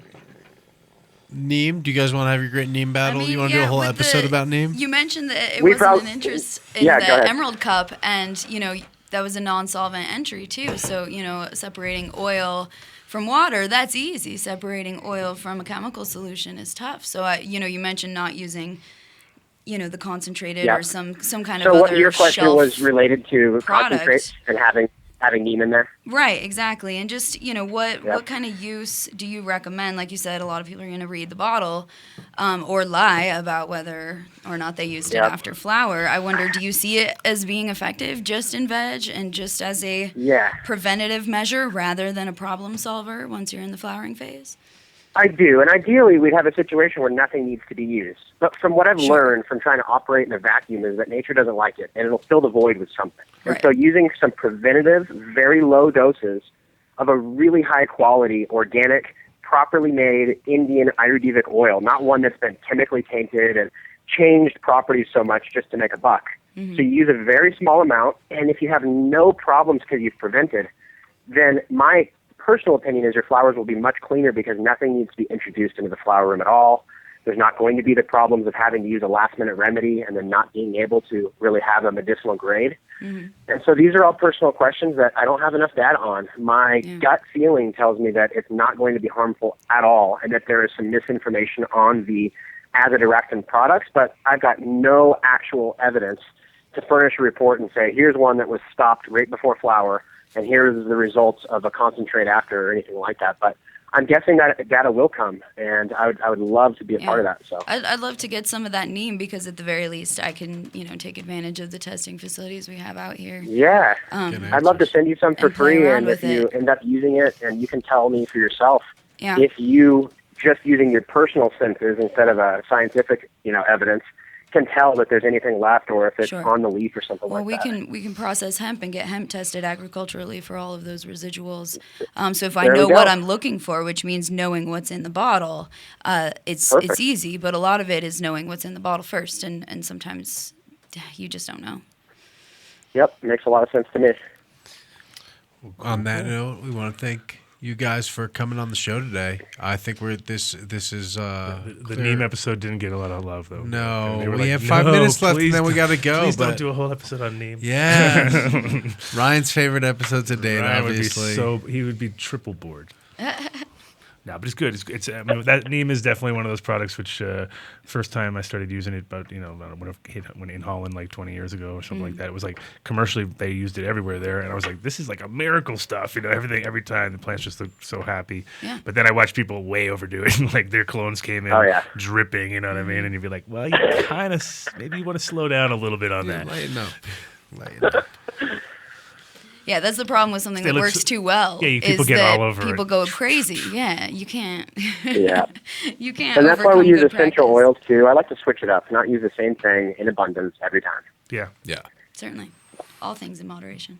Right on. And I guess we got 4 minutes left before we'll do like our quick 2 minutes of shout outs. But I know, Tim, I had one question I had left for you was, can you talk briefly about adding microbes into an IPM regimen? I know you touched on it before with the trichoderma, but are there other things you would consider for like a full integrated pest management or prevention approach?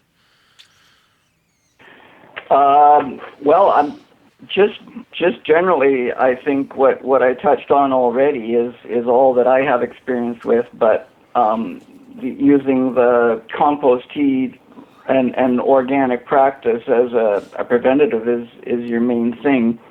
I mean, if you're talking about pathogens, it's not going to have, that I know of, any effect on pests like insect pests and that sort of thing. And for that, I count on predators. So I'm sorry, I don't have a load of information to give you on that. Can you speak to your use of predators at all? I think that's the other practical side of organics that people, at the end of the day, they reach for that really toxic bottle because they don't know how to deal with pests and the plant pathogens. is reliant on an organic chemistry and can't handle it. Right. Yeah, well, the key with using the predators is to be proactive and, if possible, get a species that's going to keep on propagating in your environment, or an environment maybe that you can provide for them. We were really fortunate with the setup that we had, where we brought some soil in from outside and had the no-till bins, and we ended up with a population of rove beetles from outside that just stuck around inside, and they just about took care of everything. But also, we imported some Persimilis and some Cucumeris, and both of them propagated and kept on surviving in our vegetative room that we had on the 18 hours of light. And so if we saw a problem coming with mites or thrips or whatever, we'd go and scoop some of the appropriate insects, predators, and put them in the area where they were needed. How about pirate bugs? Those are really good ones. What's the scientific name for pirate bugs? Do you know? I don't know. Don't ask me. No. Yeah, I don't know either. They're ferocious though. You only need like 2 or 3 per plant, and they just go to town. And they're awesome little. Yeah. They're one of the. Well, what Tim touched on too, besides just these predator bugs and the compost tea and the neem and all these things we do are part of a synergistic activity that, in my opinion, the growing organically is your first line of prevention. You have some sort of biological system where there's not just a sterile, almost like a bubble boy. And it seems like if you try and create a sterile environment, that's where an infection could rampantly take over. Sure. Where if there's lines of defenses like rove beetles and the soil and the compost tea and the neem and all these things, any pathogen that gets introduced to this room is going to have a war on its hands, not just an easy takeover. Sure. And that sometimes is just enough time for you to catch up and see what's going on. Like that. I agree with that. A lot. I always called it like having having predator bugs or like bait plants was like having an army versus a wall. Where like if something gets through your wall and you didn't put an army behind it, then what was the point of the wall? Right. I love that. So it's just you're able to fight. Our warrior. Our warriors. Defenders. And you can do both. Yeah, do it all. I think being proactive is the Yeah, most important absolutely. thing ever. Just being like, always assume you're going to have it and fight it when you don't, and you'll win. All right. On that note, we do have to wrap it up. We're hitting time. So if you do want to be proactive, holler at Jeremy. You can catch him on Facebook. You can catch him on buildasoil.com. Huge thanks to Microbe Man for coming on the show, and hopefully we'll get you back on again. I think we're going to have a lot of questions generated once this one hits YouTube and things like that. Okay, no worries. Thank you. Right on. Well, thanks, guys. Appreciate it. See you later. Hey, Right thanks, on. Jeremy. So we made it. Ryan made it. He didn't fall asleep. Wow, I was pretty surprised. I thought he was going to Homer Simpson over here. Yeah. But no, he made it through. Murphy came on time.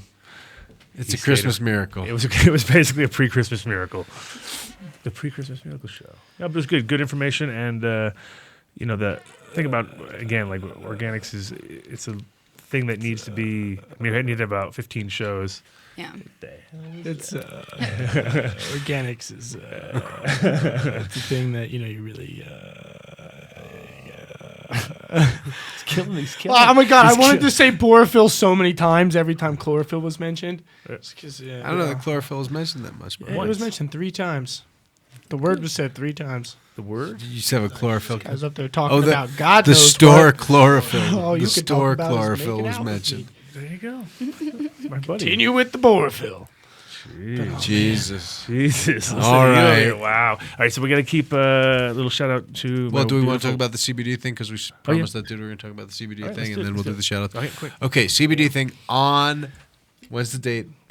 Day after Christmas. Day after Christmas. Just whatever day that might be. What is that? 26th. It's a Thursday. Or Pretty much Friday. the 26th. I think Friday it's the 26th. the 26th, I Friday the think. 26th. At The new spot. at Green Labs 1250 31st Street. in Denver. Yeah. Bam.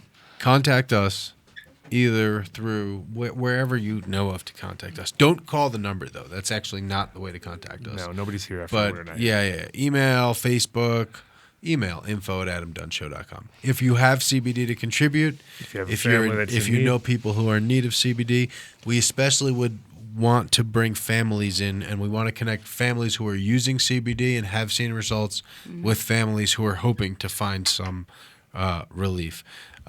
Contact us any way you can through the Adam Dunn Show. Again, info@adamdunnshow.com. We'll put you directly in touch with both me and Adam, and we'll set you up with the appropriate credentials to get in. Otherwise, don't just show up at the door because it's a madhouse and then everyone gets confused. Yeah, and- well, there's going to be people showing up at the door. But if you have something to offer, Yeah. show up at the door. Yeah, that's definitely it. For All right, guys. sure. Shout outs. Shout out to my beautiful wife, Cece, and little Nick, who is swimming now. He's getting diplomas. Like, he has more diplomas than I have already. I'm like, dude, you're 2.5 years old. You got how many diplomas? He's got his second year of Swedish school. His swimming diploma, his first one. I'm like, we're gonna have to start certifying you with some skills. I know. I was like, I probably did have those. Can you swim? Of course I can swim. But you can't speak Swedish. I don't see how people can't swim. Just to say. What? You're not like, well, It you are doesn't born. make any sense to me. yes. Like you can swim. All you have to do is fucking kick your legs and move your arms, and you can stay above the water. How can you? Some people just not don't have. swim? It's all kind of connecting the brain to your body because you Right. get scared. That's it. They're in fear. They just like they freeze and they don't. But not Nick. No, Nick's like because he finds a way to kick now. He likes to kick. He's a kicker. I bet he loves kicking. Yeah, he so kicks now you it's every like morning, right? He's action oriented. He literally kicks me every morning. He's one of those guys. He loves to do the like repetitive kick. So I was like, it's perfect. You just flip him over the other way. Throw him in the water, and then like, there it goes. Burn him out. Yeah. He just cruised. It was great. But and a shout out to my mom holding down the farm. She's holding down by herself now, but Pat's around too. Oh, geez, crazy. I know, crazy, right? Well, Pat's coming back to do some electrical work, so we'll have to hold him hostage. And take it away with your big shout outs. With my big shout outs. Tell us what's happening. Again, guys, bear in mind we are going to be moving starting January, the new year, to AdamDunnShow.tv. The live stream will be there. The archive will be there. Archive is going to be hosted on Vimeo. And hopefully we'll have a new streaming platform that'll give us a little more capabilities. So stay tuned for that. iTunes is getting updated. YouTube is slowly getting updated. But really we'll be focusing on the new platforms. Did we ever get the jazz episode up? Dude, the jazz episode I can't find. That's why I got to get the hard drive from Murphy Murray. Man. Yeah, and then My friend I know is people online. are My asking. friend A lot online of is- people are asking. What the hell? A couple people are tuning in late to the chat room, wanting to get this show up. We'll definitely We'll do that. do it. We will do it. That was one. All right, we're over the time. Shout outs to my beautiful wife, Reese, amazing baby Farron, who just got over her sickness, but it's adorable nonetheless. We'll see you guys next week. Yeah. See you guys.